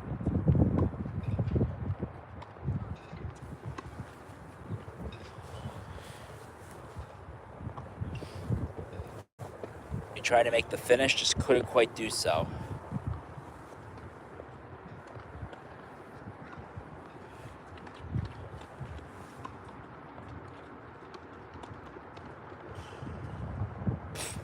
Got the ball stuck in the fence.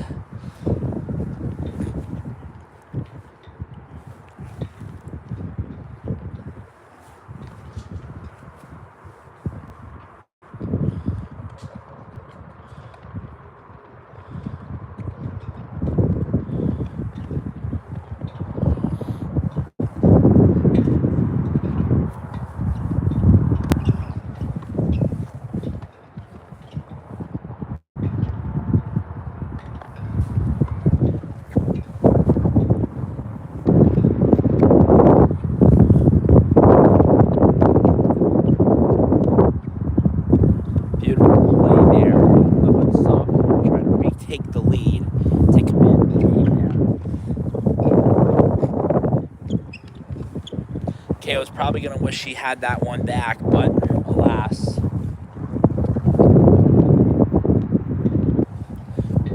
His response will be indicative of how he thought that play went.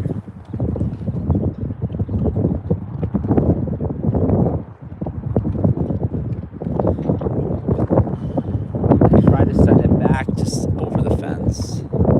Goes. And this matchup might go beyond 6. Here. And what is the third set of this match?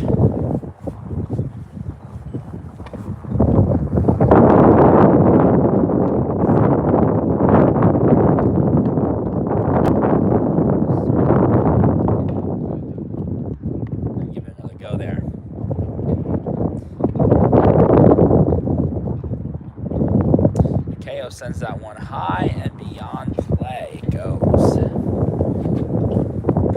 Meanwhile, Lewis and his opponent taking a quick breather there. They're swapping off. They have the first score. I can see if I can get an angle of it. report it back. Meanwhile, keep an eye on the KO matchup for me.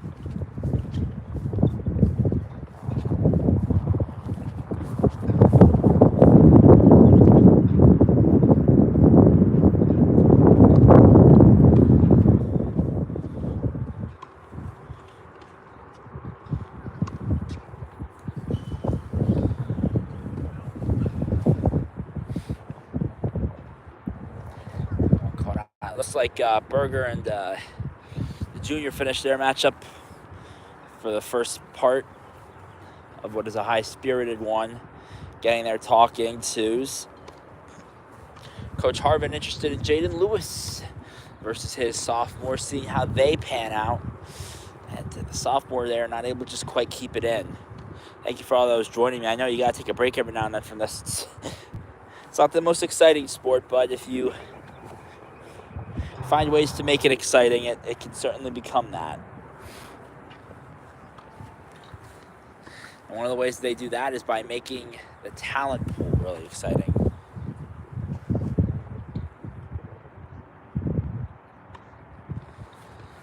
Hood leading now 6-5 in the KO match. And KO's going to need to win 2 straight if he wants to come out of this one. He had the lead. And now Hood is within one of taking the match.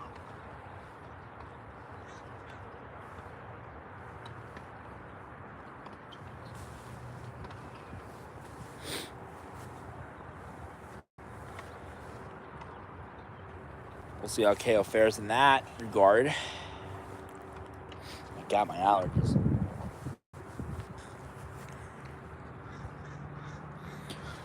Just past 1:30. We're about 20 minutes from 2 o'clock now, and the KO match is still going on. My God.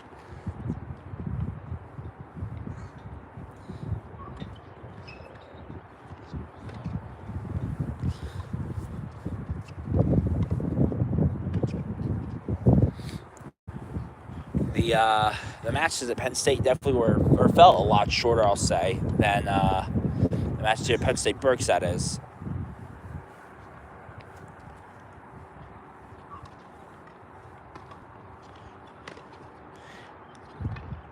Jayden Lewis sent a rocket. Just for an update on Jayden Lewis. Jayden Lewis sent a rocket. Just didn't quite get onto the blue, but he's hanging there as we finish up the KO match, which is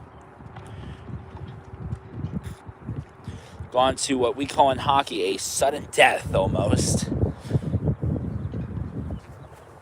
KO hanging on by a thread here. He needs to take all 3 to come out on top here.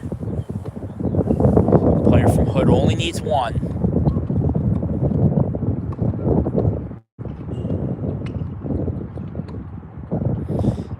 And while it was spirited, KO did send that one just a little bit too high, hitting the back of the fence. Nonetheless, a beautiful play from him.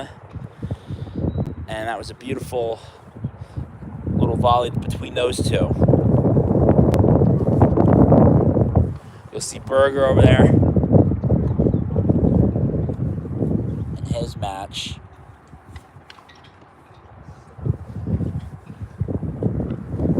Coach Harvin's still invested. In fact, there's a couple people over here by the Lewis match. Teammates Brisbois and McDowell have joined over there,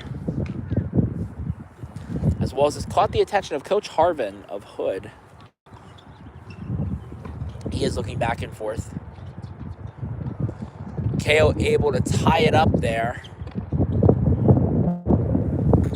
and bring things level. And we will go beyond 6 to extra rounds. Or not extra rounds. Technically extra rounds, but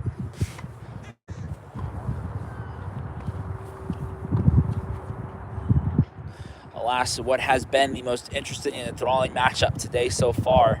KO in a, once again, we like to call in hockey a sudden death against his opponent there. KO needs 2 to lead. So his opponent, so they'll play 2 rounds. If KO can take both, he will walk out of here with the W. If they go 1-1, they will continue on. These scorecards only go so high, so preferably finish it up at 8-6 for KO, but nonetheless an interesting matchup.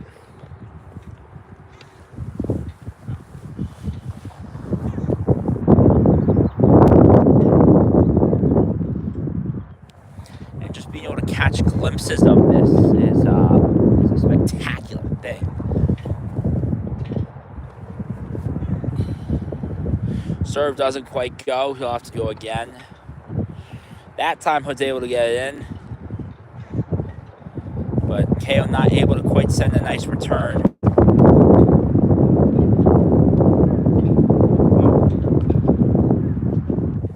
Lewis calls that ball out.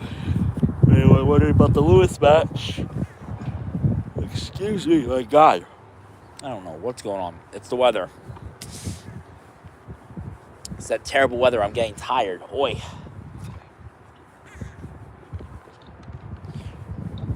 Balls will be handed off to KO, and it's his turn to serve. KO has performed better when serving today. It is something to note. This could be where he may potentially take the set.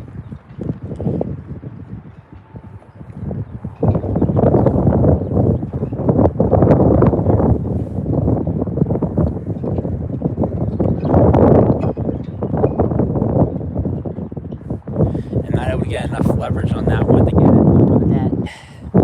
It's going to hit. Reset here. Well, it's getting a little bit darker. This was about the time it said it was supposed to rain, so let us hope that is not the case. I'm feeling drizzles, but drizzling doesn't affect nothing, they say.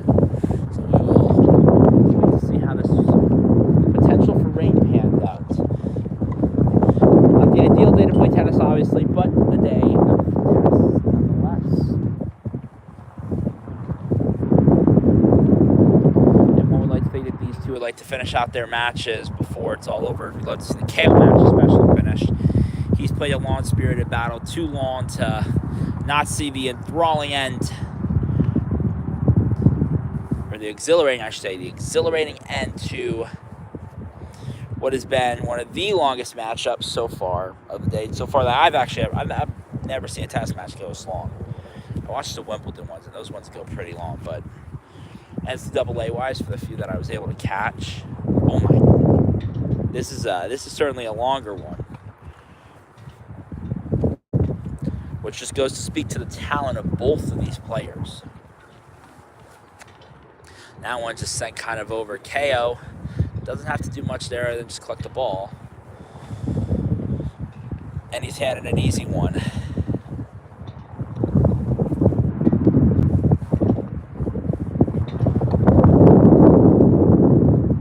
Serve hits off the netting.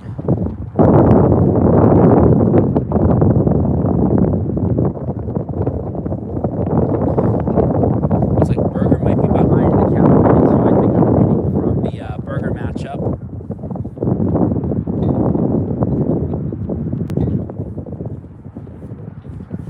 Jayden Lewis, man of self-preparation.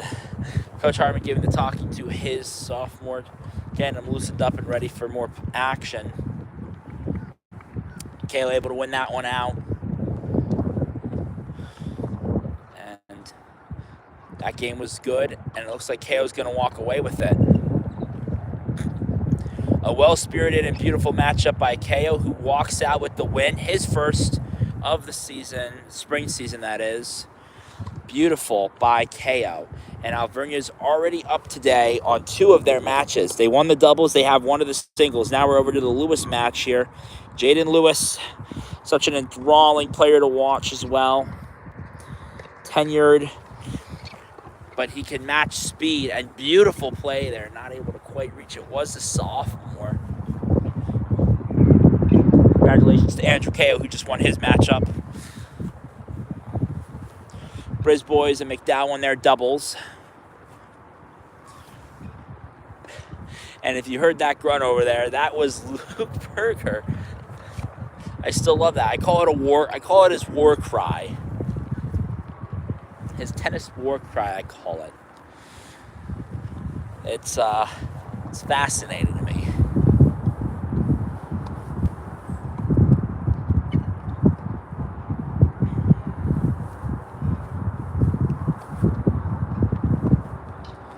And after what has been more than, I like to say, 80, 90 minutes worth of a matchup, KO walks out with the dub. A good win for him. And his opponent from Hood should not feel dispirited or disheartened, as that was a wild matchup. We went all 3 rounds on that one, and in the third we went to a sudden death style. I call it sudden death. Where KO just had the upper edge. He found the edge to the end.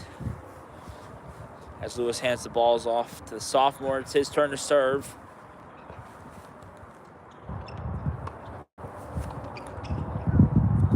And that one, keep an eye on the Berger match, just sent one out of play there, not able to keep it in.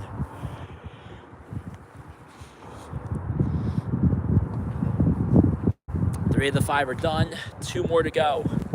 Lewis and Berger, the longtime duo partners. Through thick and thin they've gone.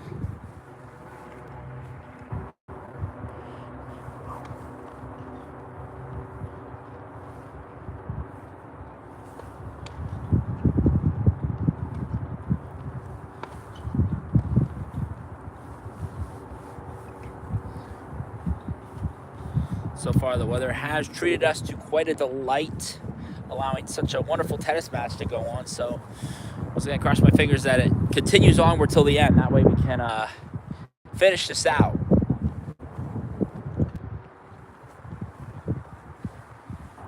I'm also terrible at prepping for the weather. I'm in short sleeves for this. Figured I'd get with the tennis vibe with a polo, sort of. I did choose a button down for today, but I think I might do a polo next time. That's a big golf thing, though.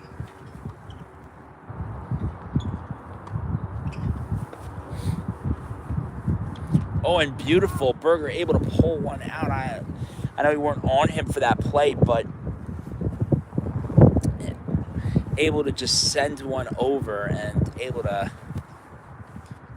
get enough bounces. The junior unable to corral.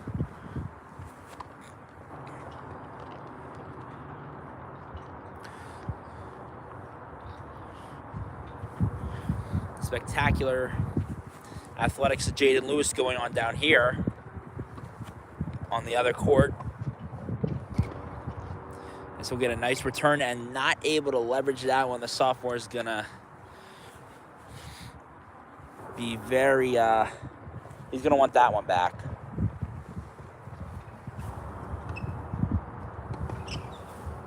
As the balls are handed off to Lewis, Lewis will change the score marker.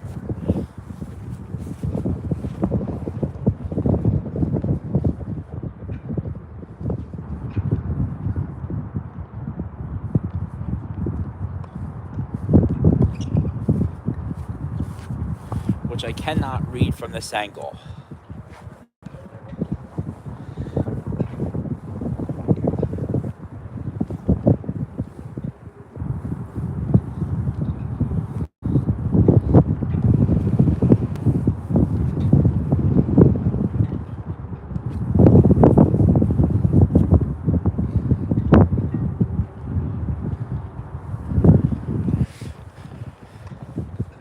Lewis getting a quick pep talk from the coach. Same with the sophomore. Delivering that one. Now it'll be Lewis's turn to serve. They swap sides.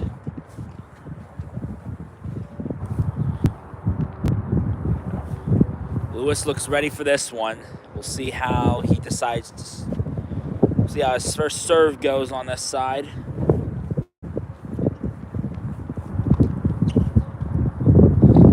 And beautiful in the pose. He always does it. I mean, it works every single time.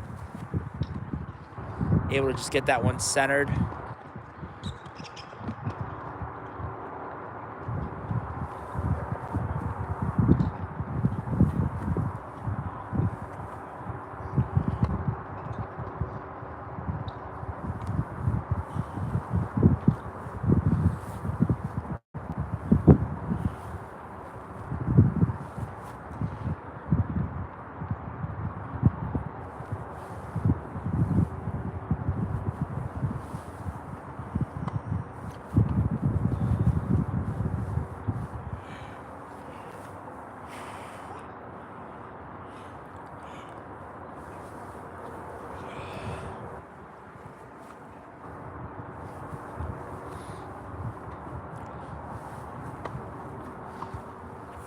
What a serve by Lewis there. That one's going to start some pretty good volley back and forth between these two. Bounces over the net and out of play. And Lewis is going to take that one.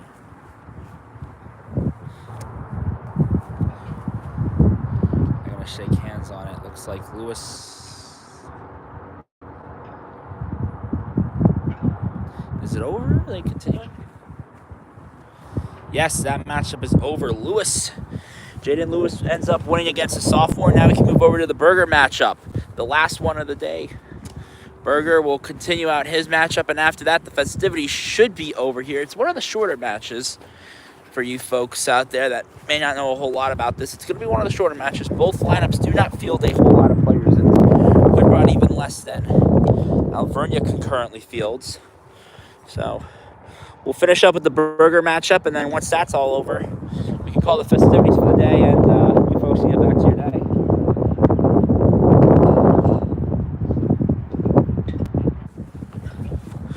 Very beautiful, though, by both. Just about at the 2-hour mark on this stream, which puts us about 10 minutes after 2 o'clock. Slip there from the junior. These courts are still not completely dry.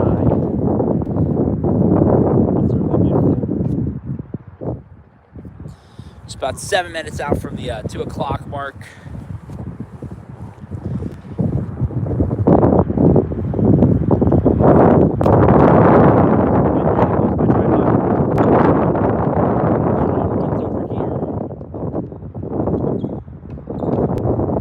That one tips off the netting and goes out of play. Now we'll go Berger's way.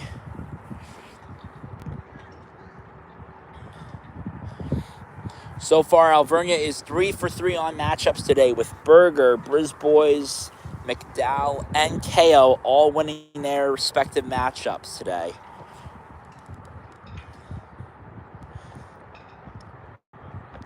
Alvernia will walk away with at least... Currently, Alvernia will walk away with almost all their points if Berger can pull his matchup out. And Alvernia will walk away with a perfect game here. And it'll definitely help their standing.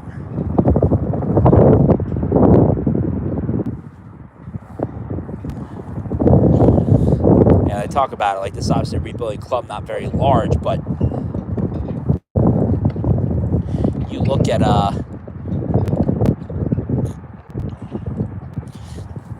look at this Alvernia club, they look experienced.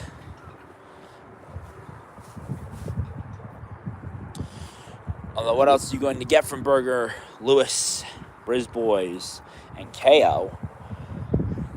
And hand off the props to Duncan McDowell for jumping in with Brisbois and winning the duos.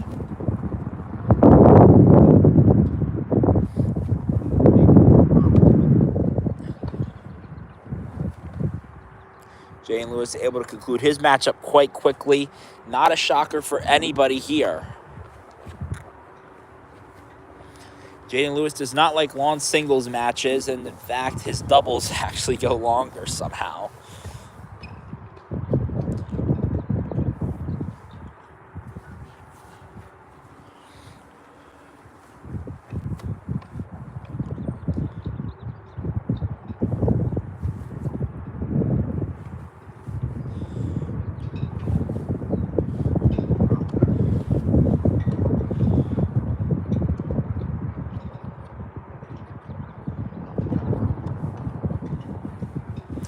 Berger's not able to quite get enough leverage to go over that net.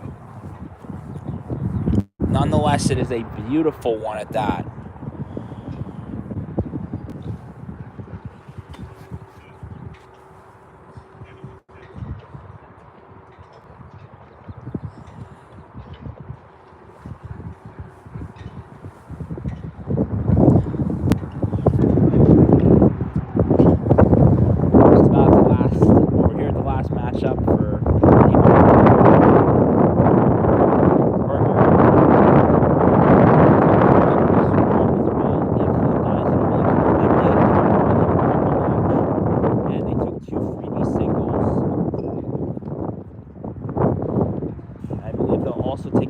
On the double.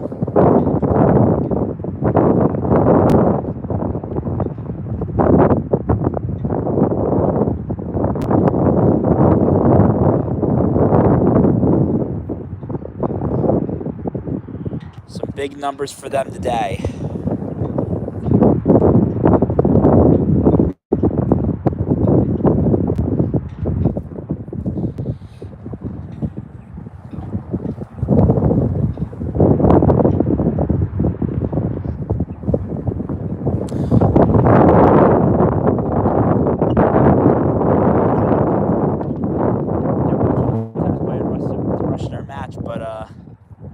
We can finish this up before the rain starts. I'd love that.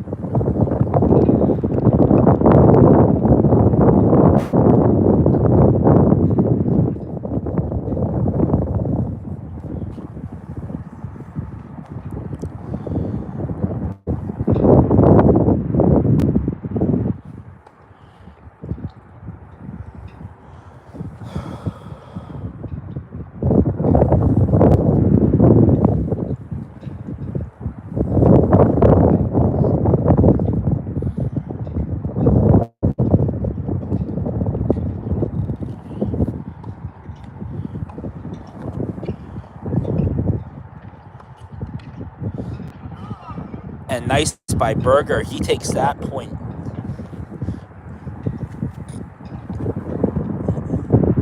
Able to speed things up there on the junior there at the end, and just couldn't keep up the pattern. So Berger's going to get a nice double bounce that keeps him in front for this particular set of the match.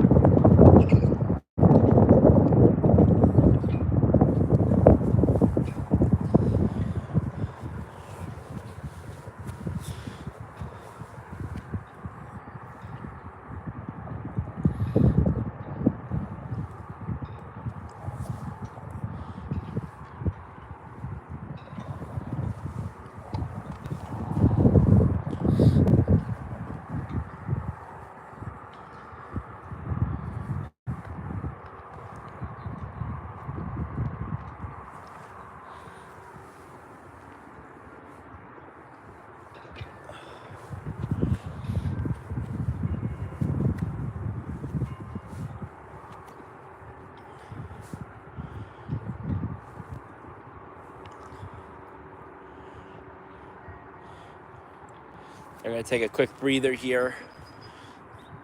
Coach Harbin not going over to talk to his junior, just giving him a nice clap and telling him good job. And that's, I think, the best you can do right now. Coach Tommy giving the block to Luke Berger. A lot resting on this matchup right here, potentially for Alvernia, for a big game here for them. They could take everything from Hood here on the points. Now Coach Harbin steps out onto the field, or the court, I should say. Field, nope, the court.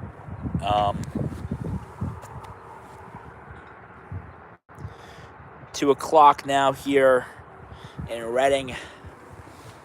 Over here, actually, at Angelica Park. It's a beautiful place. Anybody that gets a chance to walk through it, it is certainly a wonderful place to visit on a weekend, especially when it's a little bit sunnier and warmer. Today, not quite the day for that. Berger's going to change up the scorecards there.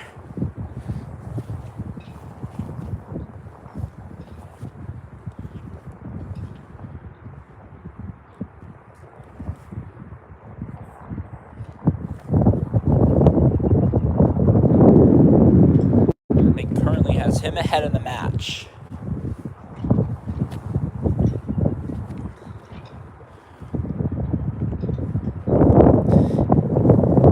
Again, over their duties of collecting the balls early now.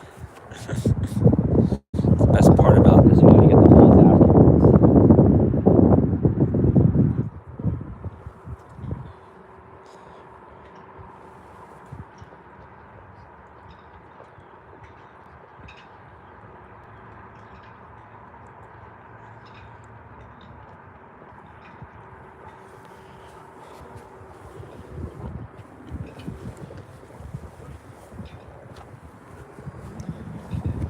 A lot resting on this match here for Berger to take a big day away.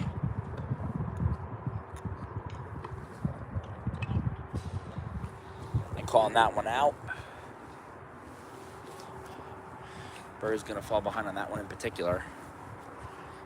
Not able to send it in correctly, and it's just going to roll out there on the way it comes in. Just going to get an early bounce into the blue. Nice return there for the junior.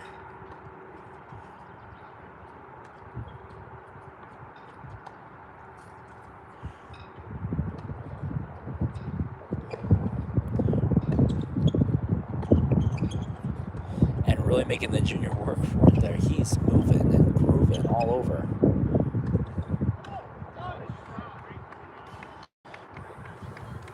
That was a beautiful point between those two. I mean, I know it went the way of Hood, and I'm obviously here for Alvernia, but one has got to give the credit to finish that one off. He was moving, and there are moments in that when you crack under that kind of pressure, and he just did not crack. He held his composure and kept up with that ball.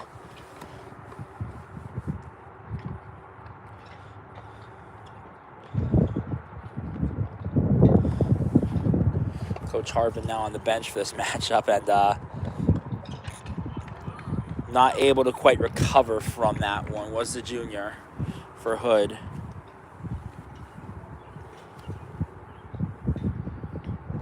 Harvin shakes his head, no, it's not out. But one has got to admire the recovery by this man. This guy from Hood over here, just insane recovery time. I'm blanking on his name still, but certainly a name to be remembered. After today, this is not a name that you'll be able to forget.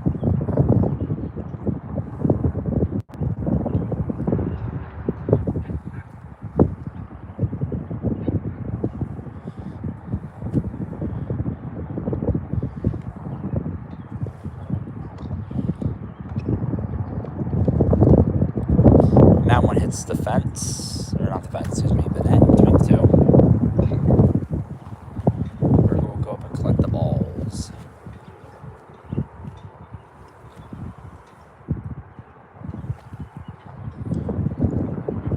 And the way these two are going, this matchup could drag on for a little bit.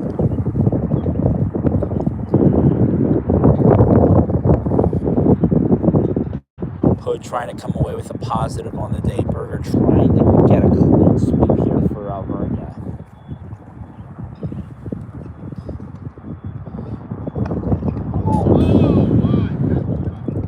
And a beautiful read there from the junior. He's able to just bomb that one through, and Berger just not able to get enough recovery on it.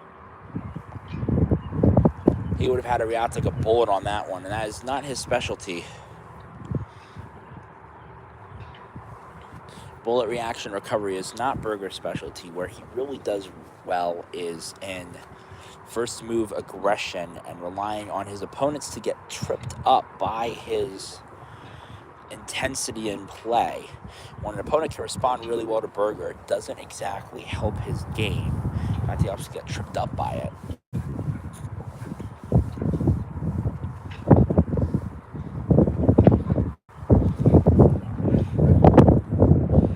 Just able to match Berger.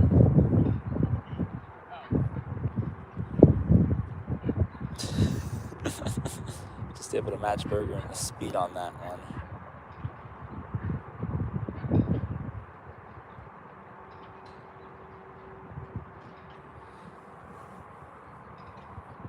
I don't know if it's Coach Harmon's still in there. I don't know what he's going on to get, or they're just taking a small break or packing up. Berger still has his racket out. We might be taking a quick break here, so we'll get back to. Nope.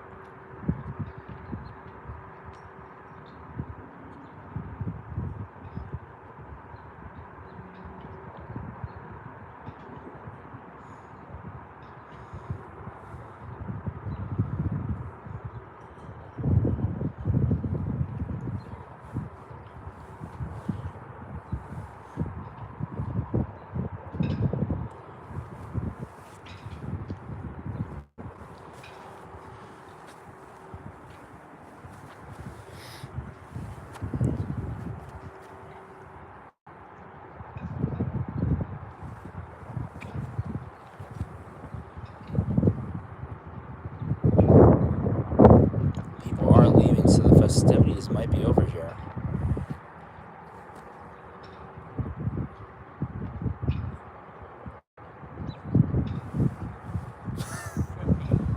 Yeah.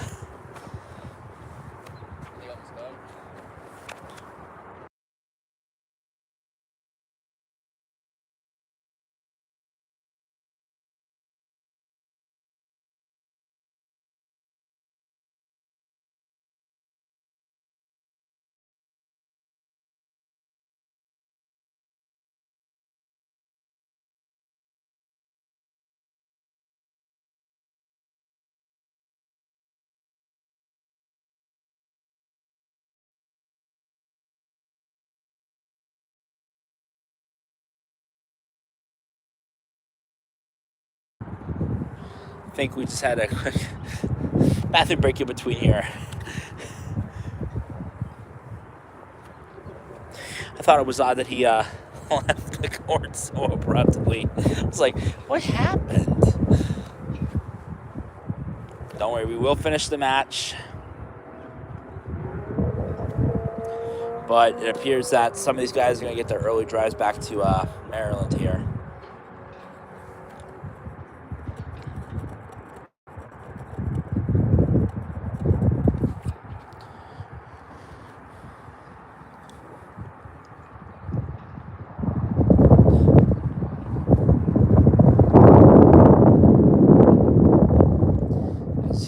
The court ready to finish up his matchup. Once again, I like the head bandana look. It's very fitting.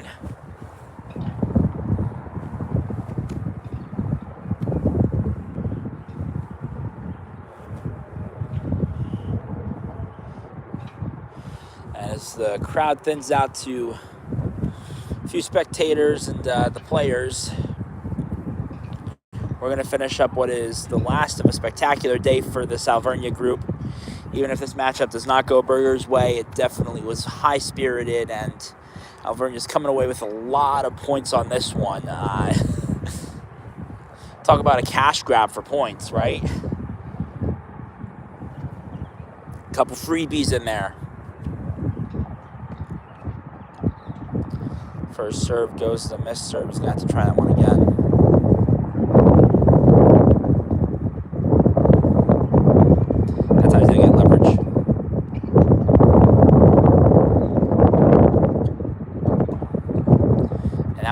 That'll go to Berger.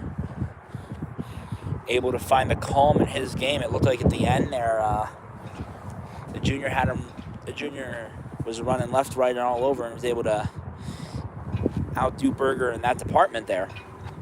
It looks like Berger's regained his tenacity and his response there. He's able to read those plays really well.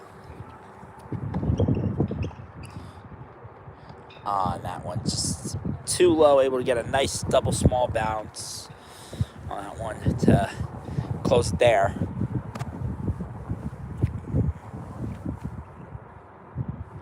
One has to admire such a move.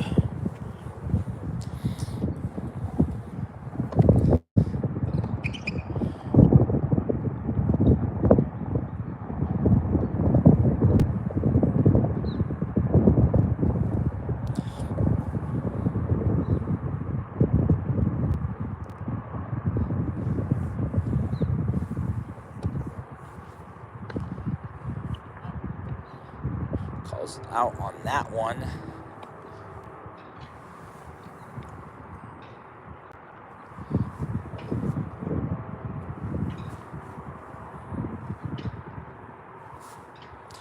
And we could be very well seeing the end of the game here soon.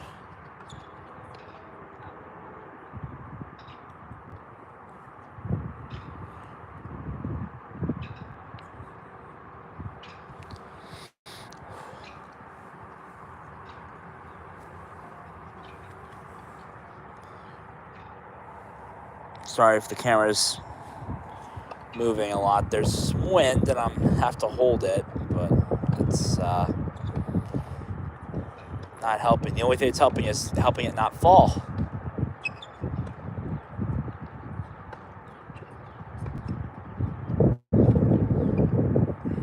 Not able to raise enough leverage on that one to get over the net. Berger is gonna fall behind in that regard.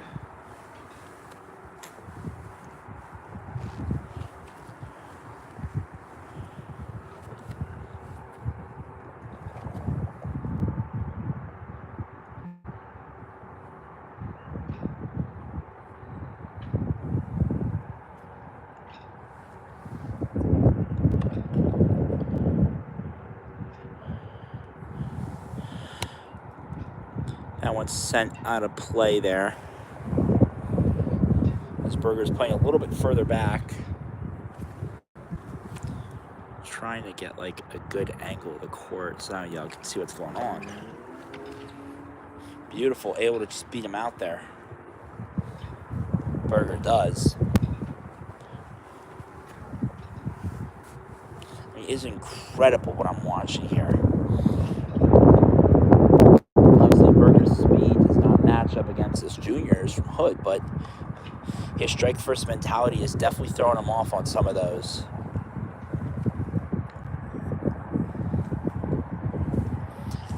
And his response throughout the game has gotten better.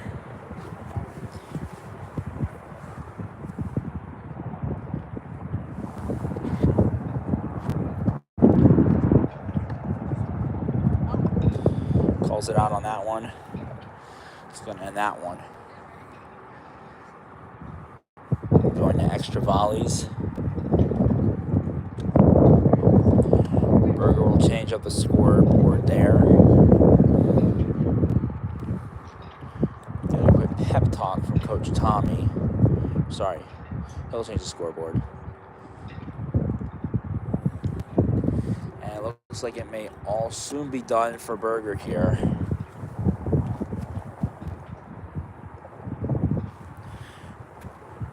Facing a very fierce opponent.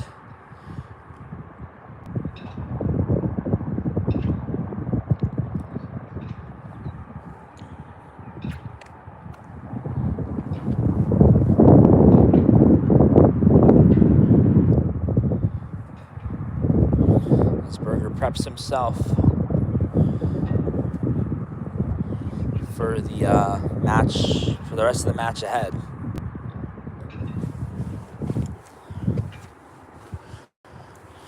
Weather still seems in favor of finishing this matchup. The rain has not come down. That was expected.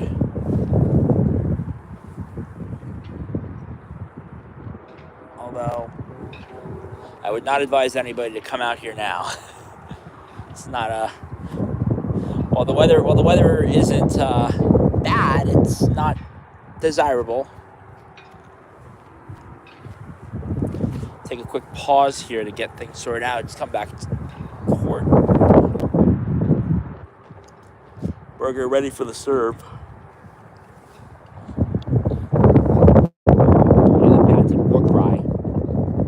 At some point, I assume, and today we'll take that first blood. Berger sniffed out some first blood a little bit too high there from the return by the junior, and Berger's going to walk away with a free point on that one.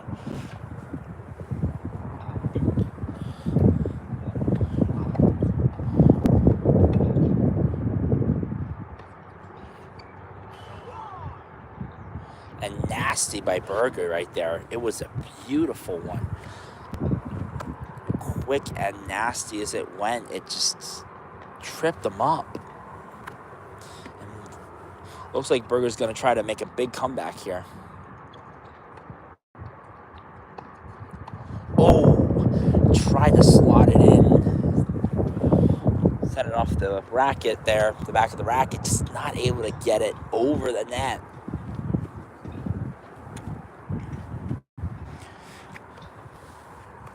Didn't apply enough power to get it over.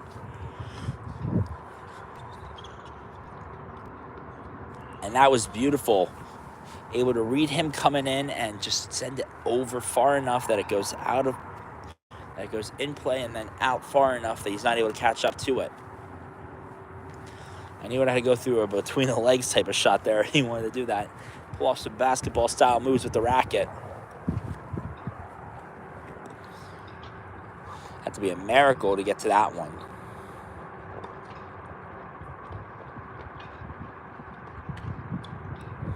Berger tried to take command of that one, just not able to get it over end.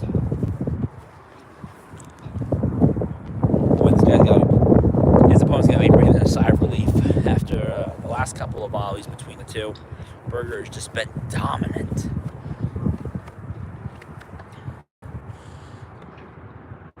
With some of his plays.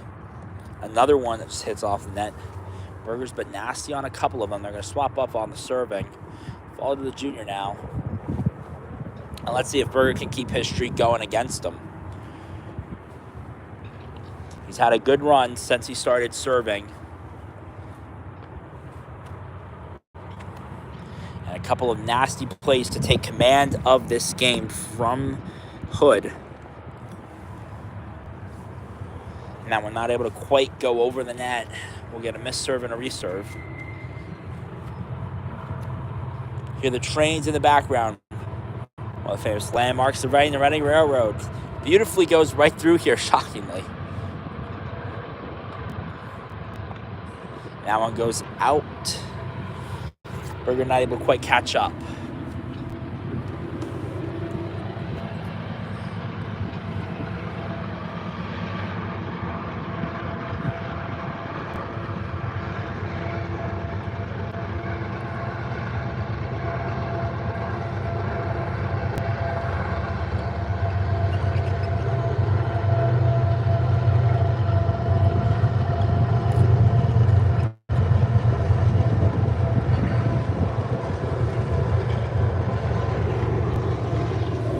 Berger not able to get over there in time for that one.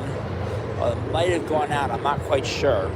I didn't hear him call it, but there was a train in the background, so it's kind of hard to hear anything.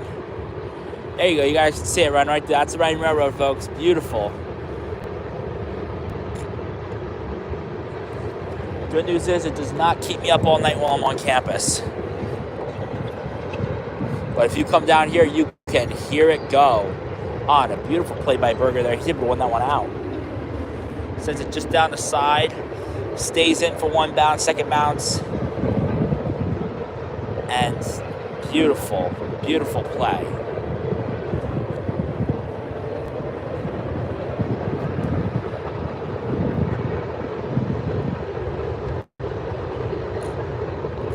Missed serve that pops over the fence. Berger's going to return that one to him afterwards. He's got another ball here to serve, so he's good. He's good.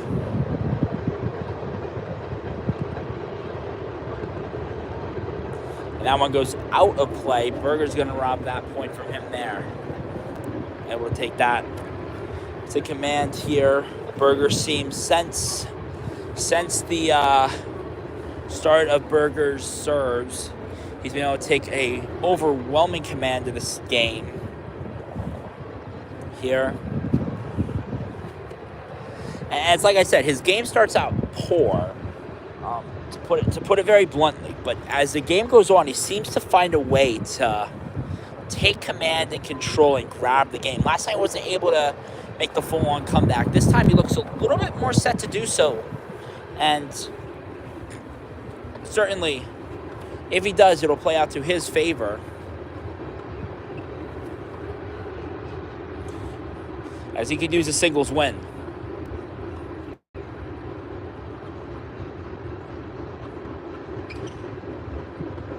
It was barely get over the net, and that goes out. Berger says his point.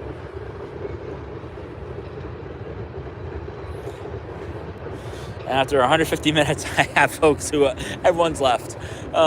This is fun. Watch when I change it back to my hockey channel. Everyone will be watching again. But you got to give these guys credit. Spirited matchup between these two, and might go as long as the KO matchup here, which was still going on when this matchup started at about the, let's say 83rd minute is when it started of my stream, 83rd of my stream, which would have put it close to 1 o'clock at that point.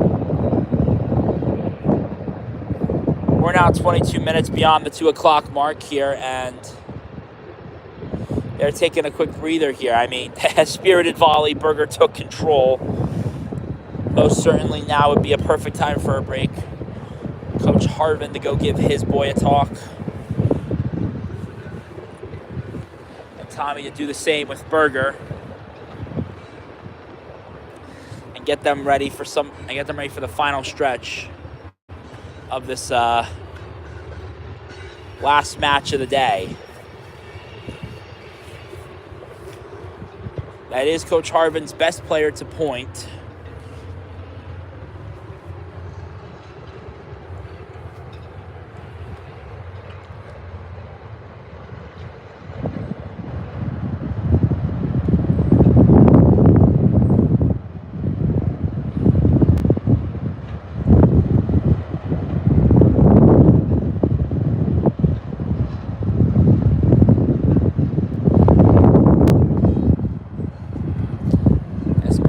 Like it might be on the cusp of being over as Berger gets a ball.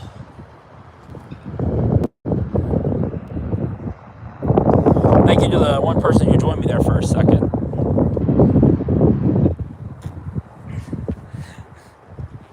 We're just about finished up here almost. Luke Berger versus junior from Hood, trying to pull this one in. Berger is to take the entire game here for Alvernia. It lies all on him, and it lies all on this junior from Hood to take anything away for Coach Harvin and his team. So a lot of pressure on both of these gents' backs to help their teams out.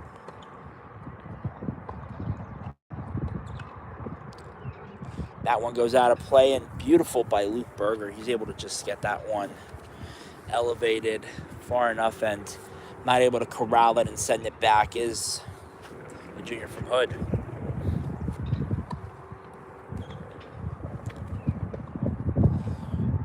That one goes out of play. I think able to walk away with that one. He is.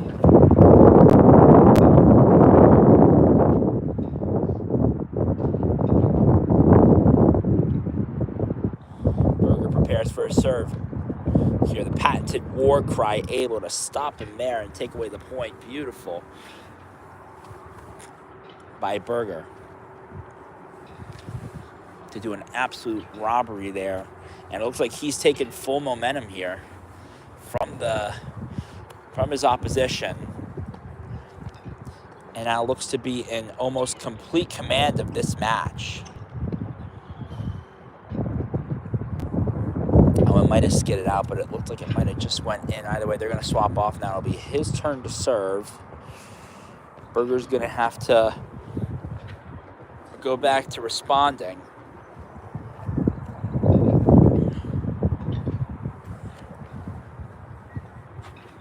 His strike-first mentality has helped him throughout this match. Let's see if his response mentality can continue on for the past couple of volleys between these two. But that first one stable just goes under his racket there. That was a hard one to reach. For any player, that would be a hard one to reach. It's pretty low.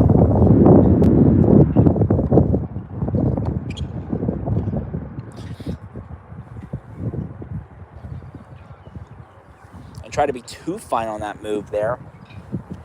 Just couldn't put it over the net.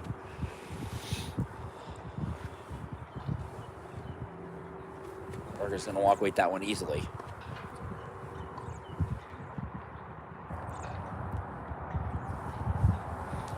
Missed serve one out of play. He's going to have to redo that. He will.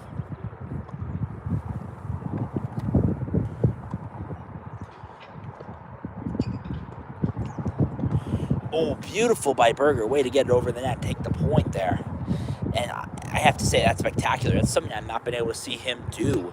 I saw him in the Penn State Berks match as a sort of exhibition where I couldn't really commentate the game or call the game at all. So, because I didn't have the equipment at the time, and my channel wasn't allowing me to do live streaming yet. But that was something that definitely, you didn't see from him in the first matchup. Able to do adherent. My God, it's beautiful to watch. Oh, and another one by Berger. He is taking full command here. There's no doubt at this point that he is probably going to complete a comeback here. So start for him might turn into a win. He has to remain focused.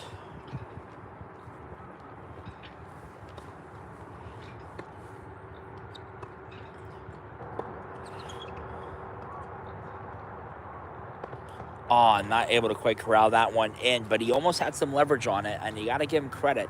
For those of you that just joined me, you missed out on a great play. Berger able to put that one over the net off a nice backhand, and able to beat out his opponent. He's taking full command since the intermittent break that we had. Getting ready to serve here.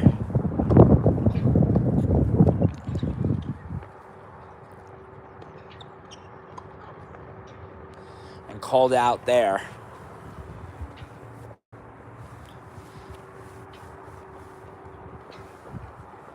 Just trying to keep it in, I would assume.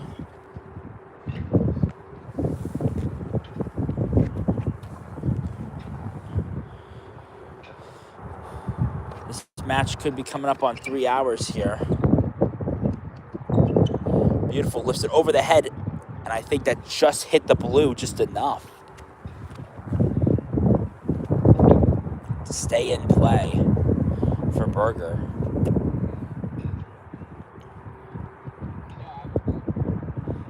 Berger will take the balls, and they'll swap sides, I presume.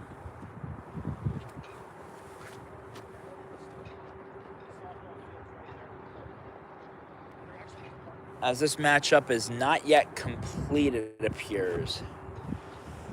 Coach Harvin.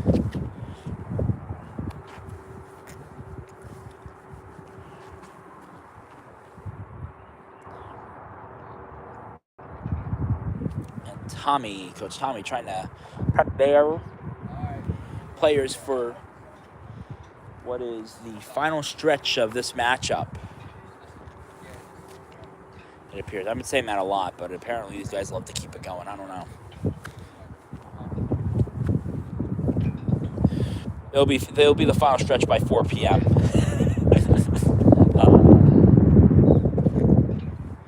Don't forget, folks, to catch us this Tuesday. We have a wonderful game going on right here at home. I believe this is the one against York. Yeah. That one I'm thinking is starting around the same time at 12. I will keep you posted about that one. You guys follow me. Go follow the Frozen Puck on Facebook, Instagram. Obviously, you guys can subscribe here on YouTube. Thank you to everybody that helped me make this possible. My channel, the OG Frozen Puck, got taken down a little bit ago and it put me back here. So I'd like to thank each and every person who has helped me come back and allow me to commentate, talk about this great game of tennis here. And thank you for everybody that tuned in today. Berger sends in the serve. And beautiful. Junior keeps himself alive there.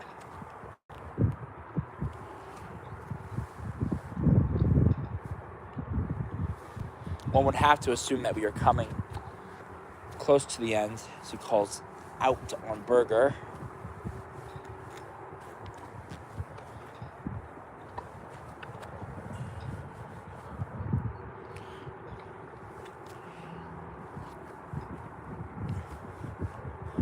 I don't know what Coach Hartman said, but whatever it was, it definitely has awoken his player there.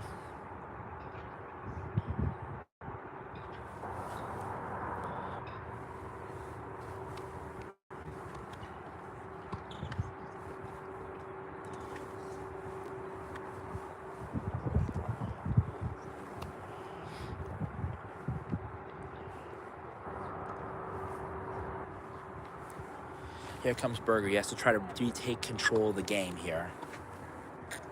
And that's one way to do it.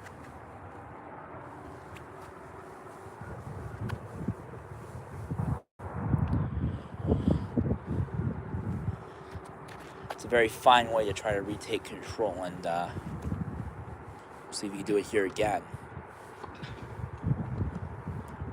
Ooh, able to send that one back in.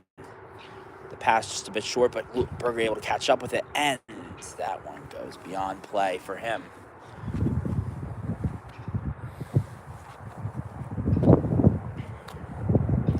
It is fascinating to watch these two go at it. These two have been impressive the whole way through. I do apologize if the camera's shaking a little bit. We have some wind here, which is not the ideal for any sports game in the outdoors. It's also not ideal for hockey either. It gets cold in the winter. He calls it out there.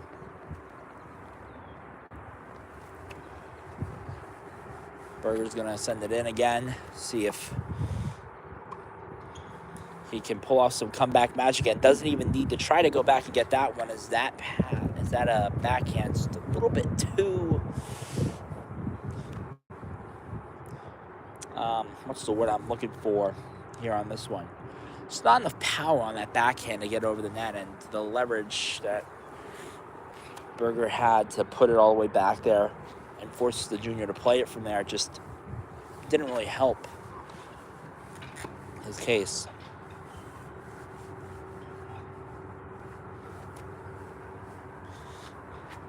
And now Berger will hand off serving duties to his opposition, I believe. Yes. That he will. And what is the last match for today's game between the Alvernia Golden Wolves and I forget if Hood College is the Mustangs or not. Maybe the Mustangs. That's a missed serve. He'll have to redo that one.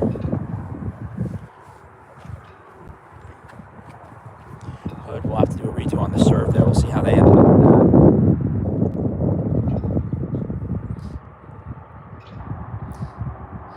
There you go.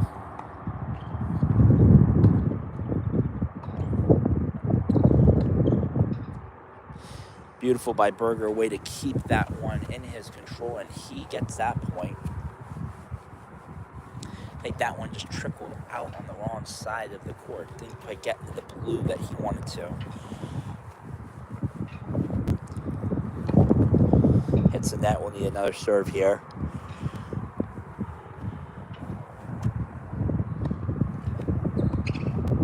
Came in close to try to catch Berger off guard, and able to catch him just off guard. That goes out. Berger not able to crowd it. If he crowds it to the side, probably he's able to beat the junior there. Not expecting that. I don't know why somebody's running across the train tracks. As well as up there. That just caught me out of the corner of my eye.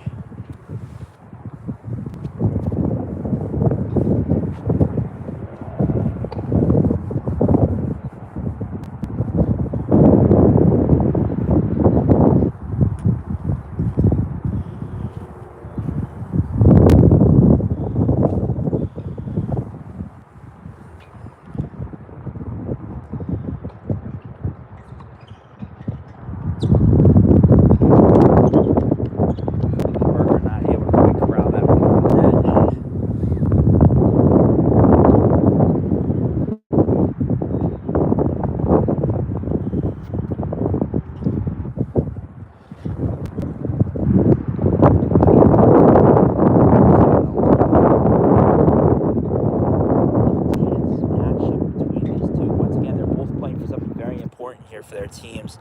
Berger, as I mentioned before, playing for a clean sweep. Sorry, I was about to say complete sweep.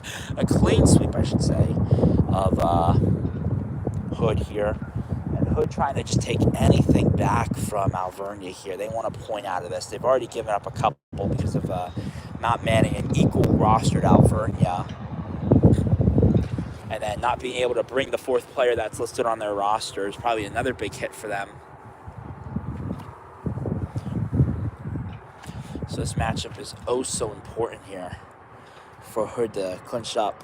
You'll see the pagoda in the background. Always love that picturesque feeling, you know. One of the nice parts about this campus is that we're so close to the pagoda, you can see it from anywhere. It's beautiful in the morning sunrises and when the sun sets. So I respect it there. That one goes out. Berger's going to get that point. Didn't have to put much effort into that one. One of the less skilled plays that he's had to make today. He's had to make a lot of really, really skilled plays, though, to do what he's done.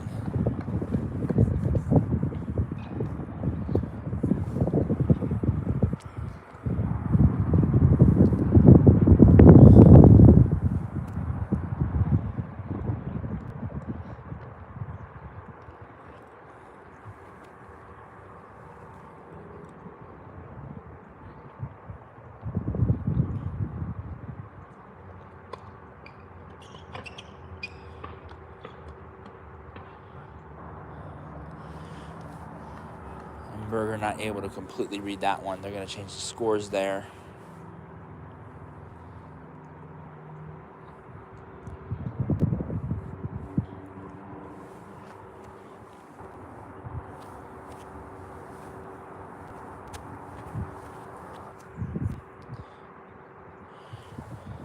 We're just about 20 minutes from 3 o'clock here. It's been a long day already. Made even longer by the fact that we had to clean off the prior rain from the courts here. Not a good drainage system for them. As Berger swaps sides here.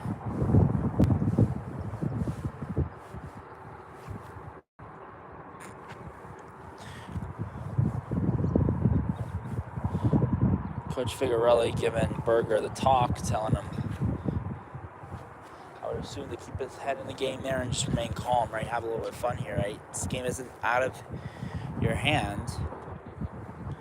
I'm also assuming that the weight of what his win would mean for this team today is probably weighing in on him heavily.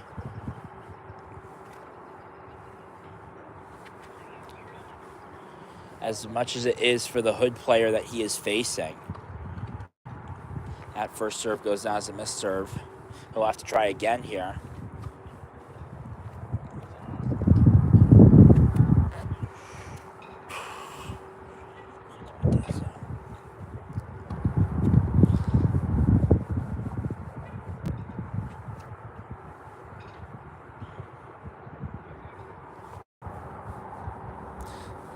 Loving the action from the players who are done with their match. They're in a blanket on a bench. And jackets. I spiked off the fence there, not able to get it. Berger's going to have to try for another serve here.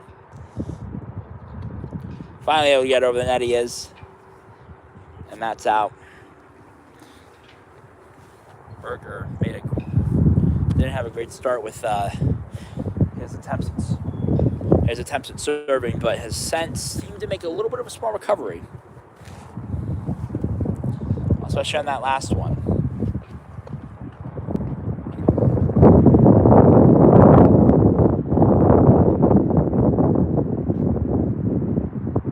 One would have to assume that some of the weather probably plays a factor in this matchup here, as the courts are probably still a little bit wet, and then on top of that, it's not an idyllic day for tennis. Oh, and Berger able to just get that one over the stick. One would call that a beautiful play, I should say. I'm going to call it a beautiful play. He sends that one in and just not able to get a hold of it with the racket. Stop calling it a stick. So used to hockey. But absolutely incredible, that last play. Probably some of the best action I've seen is from Berger here. He's had some pretty amazing plays against his opponent. The award for the most entertaining matchup, that goes out. Probably will go to this one right here, Berger and the junior that he's facing here.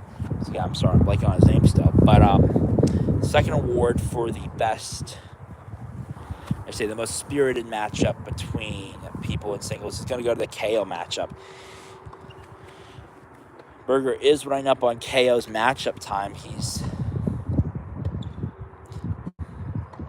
As soon as we reach 180, he'll be at 100 minutes, which he's not far from.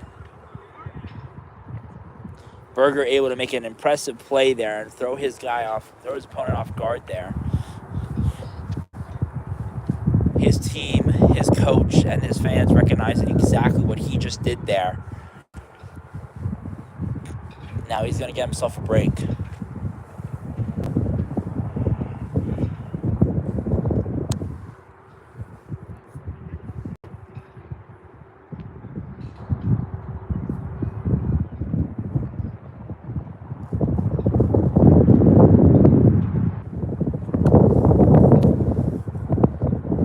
I think we're going for a short break here. I don't know what's going on.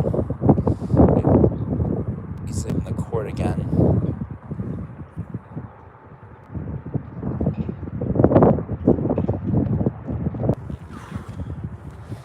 We'll see when festivities continue here. I think it's not over yet. I don't think it is, at least. If it is, it definitely went over without anybody saying anything.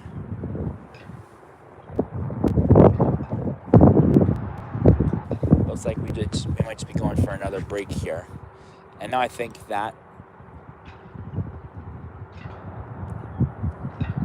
just clearing out the rest of the court here, since this is the last matchup.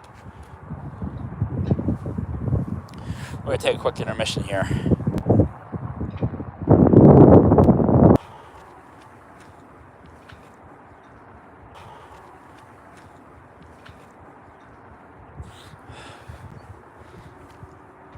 All right, here he goes. He's returning to the court now.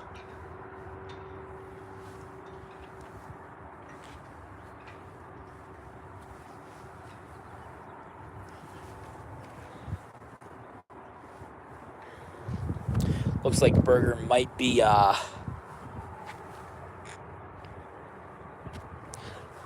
in for a really long matchup here. Once again, he's almost gone longer than KO did. Give it another 10 minutes and it'll be the longest match of the day. Lewis finished up in less than 20.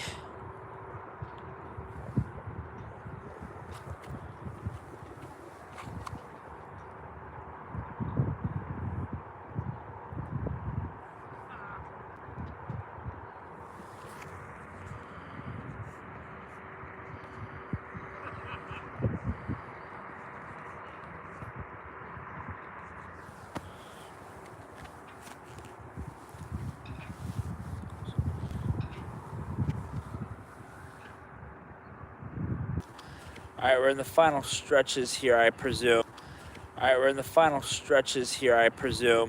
If not, I might just abandon the match. You have a lot of patience for this sport here.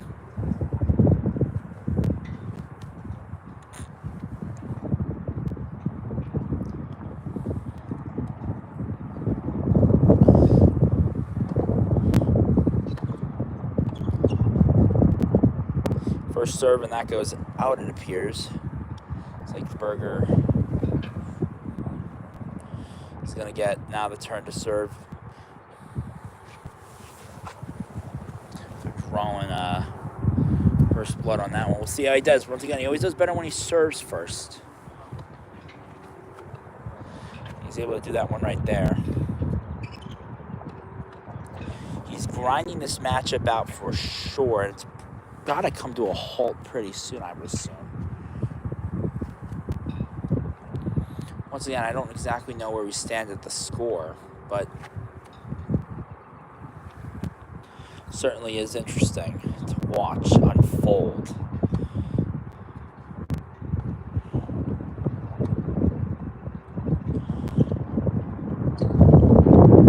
Berger's not able to get that one back. He's going to turn the serves over.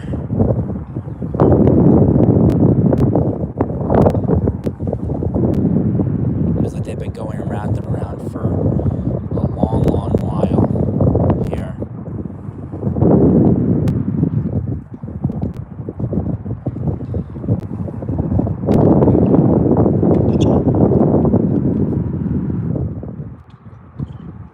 Beautiful play there by Berger. Way to send it on through. One just has to simply admire what's going on there.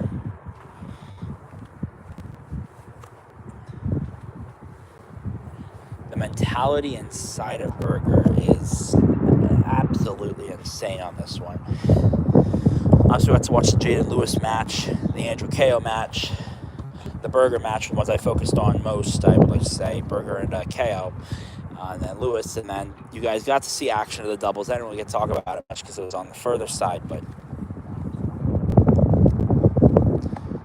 I think if I had to rate these tennis matchups, definitely a 10 out of 10 for me today. Oh, beautiful play by Berger, and he's able to take that one away.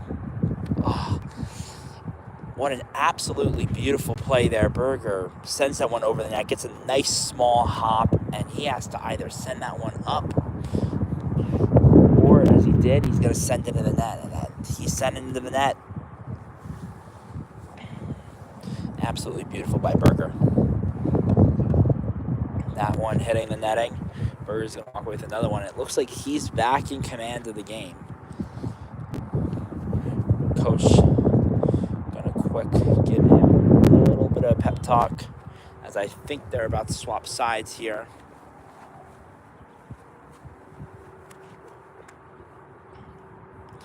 As this game, I believe, is encroaching upon its final legs, one would hope. It has been a spirited battle.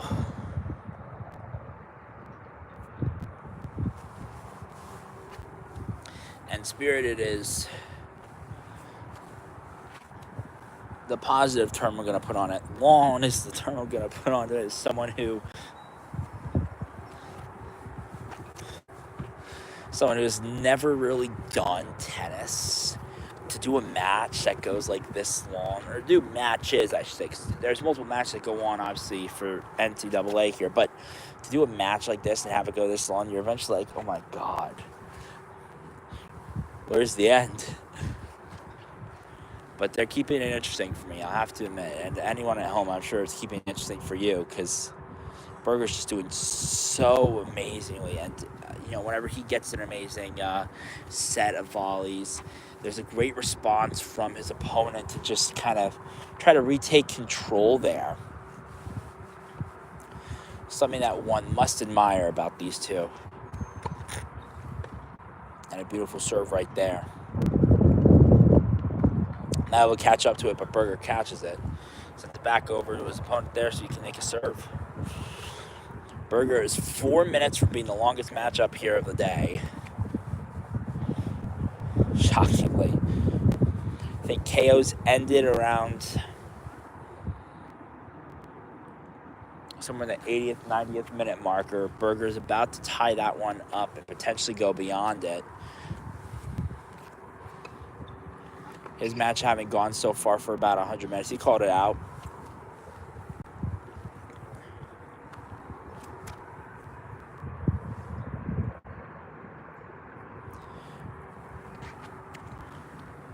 And you certainly don't want to miss any of this action. It's absolutely enthralling to watch these two.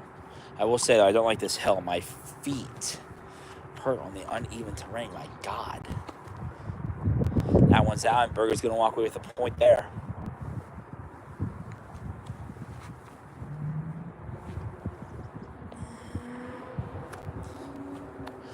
And in come the next set of volleys.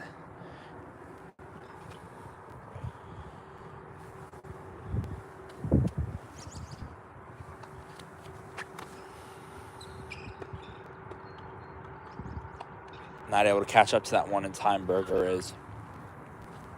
That was a great play from Hood's best player to beat Berger out. That's probably why this has been such a spirited matchup. These are two number ones going head to head, and they've been absolutely exceptional in their play. There's the patented war cry that we've heard from Berger as he calls that one, as the junior from Hood calls that one out. Shocking. Your star players are junior. I figured there would be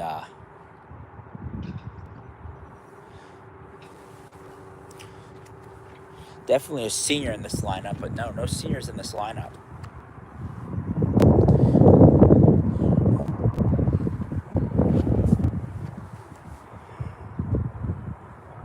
It's a very young lineup, to say the least. Obviously, sophomore, you're halfway through your college, and that goes by really fast, but the age to actually not.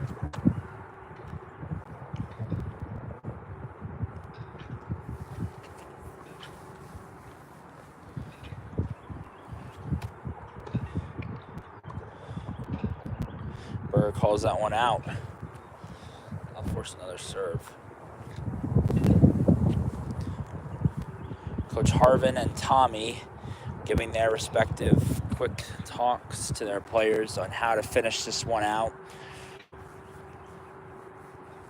Coaching them through it slowly but surely and steadily, they do.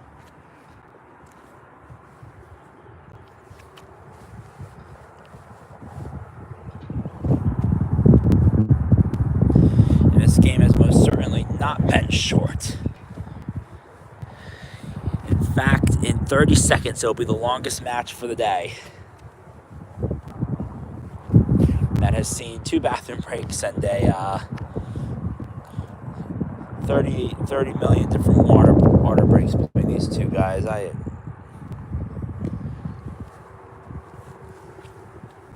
am utterly impressed with these guys' skill.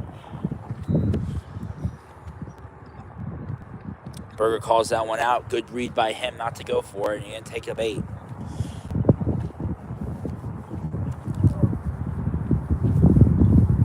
Keep that one going. He knew exactly where that one was heading, and he sent it. He gets ready to serve. Patented war cry, and he calls out because the junior from Hood.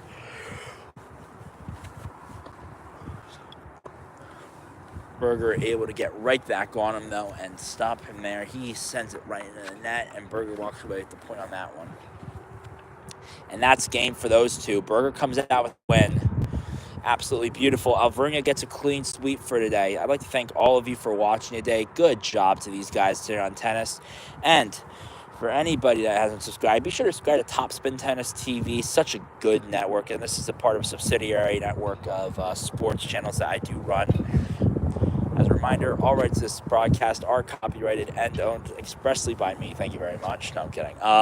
And for all you're watching, good morning, good afternoon, and good night. Thank you so much for tuning in.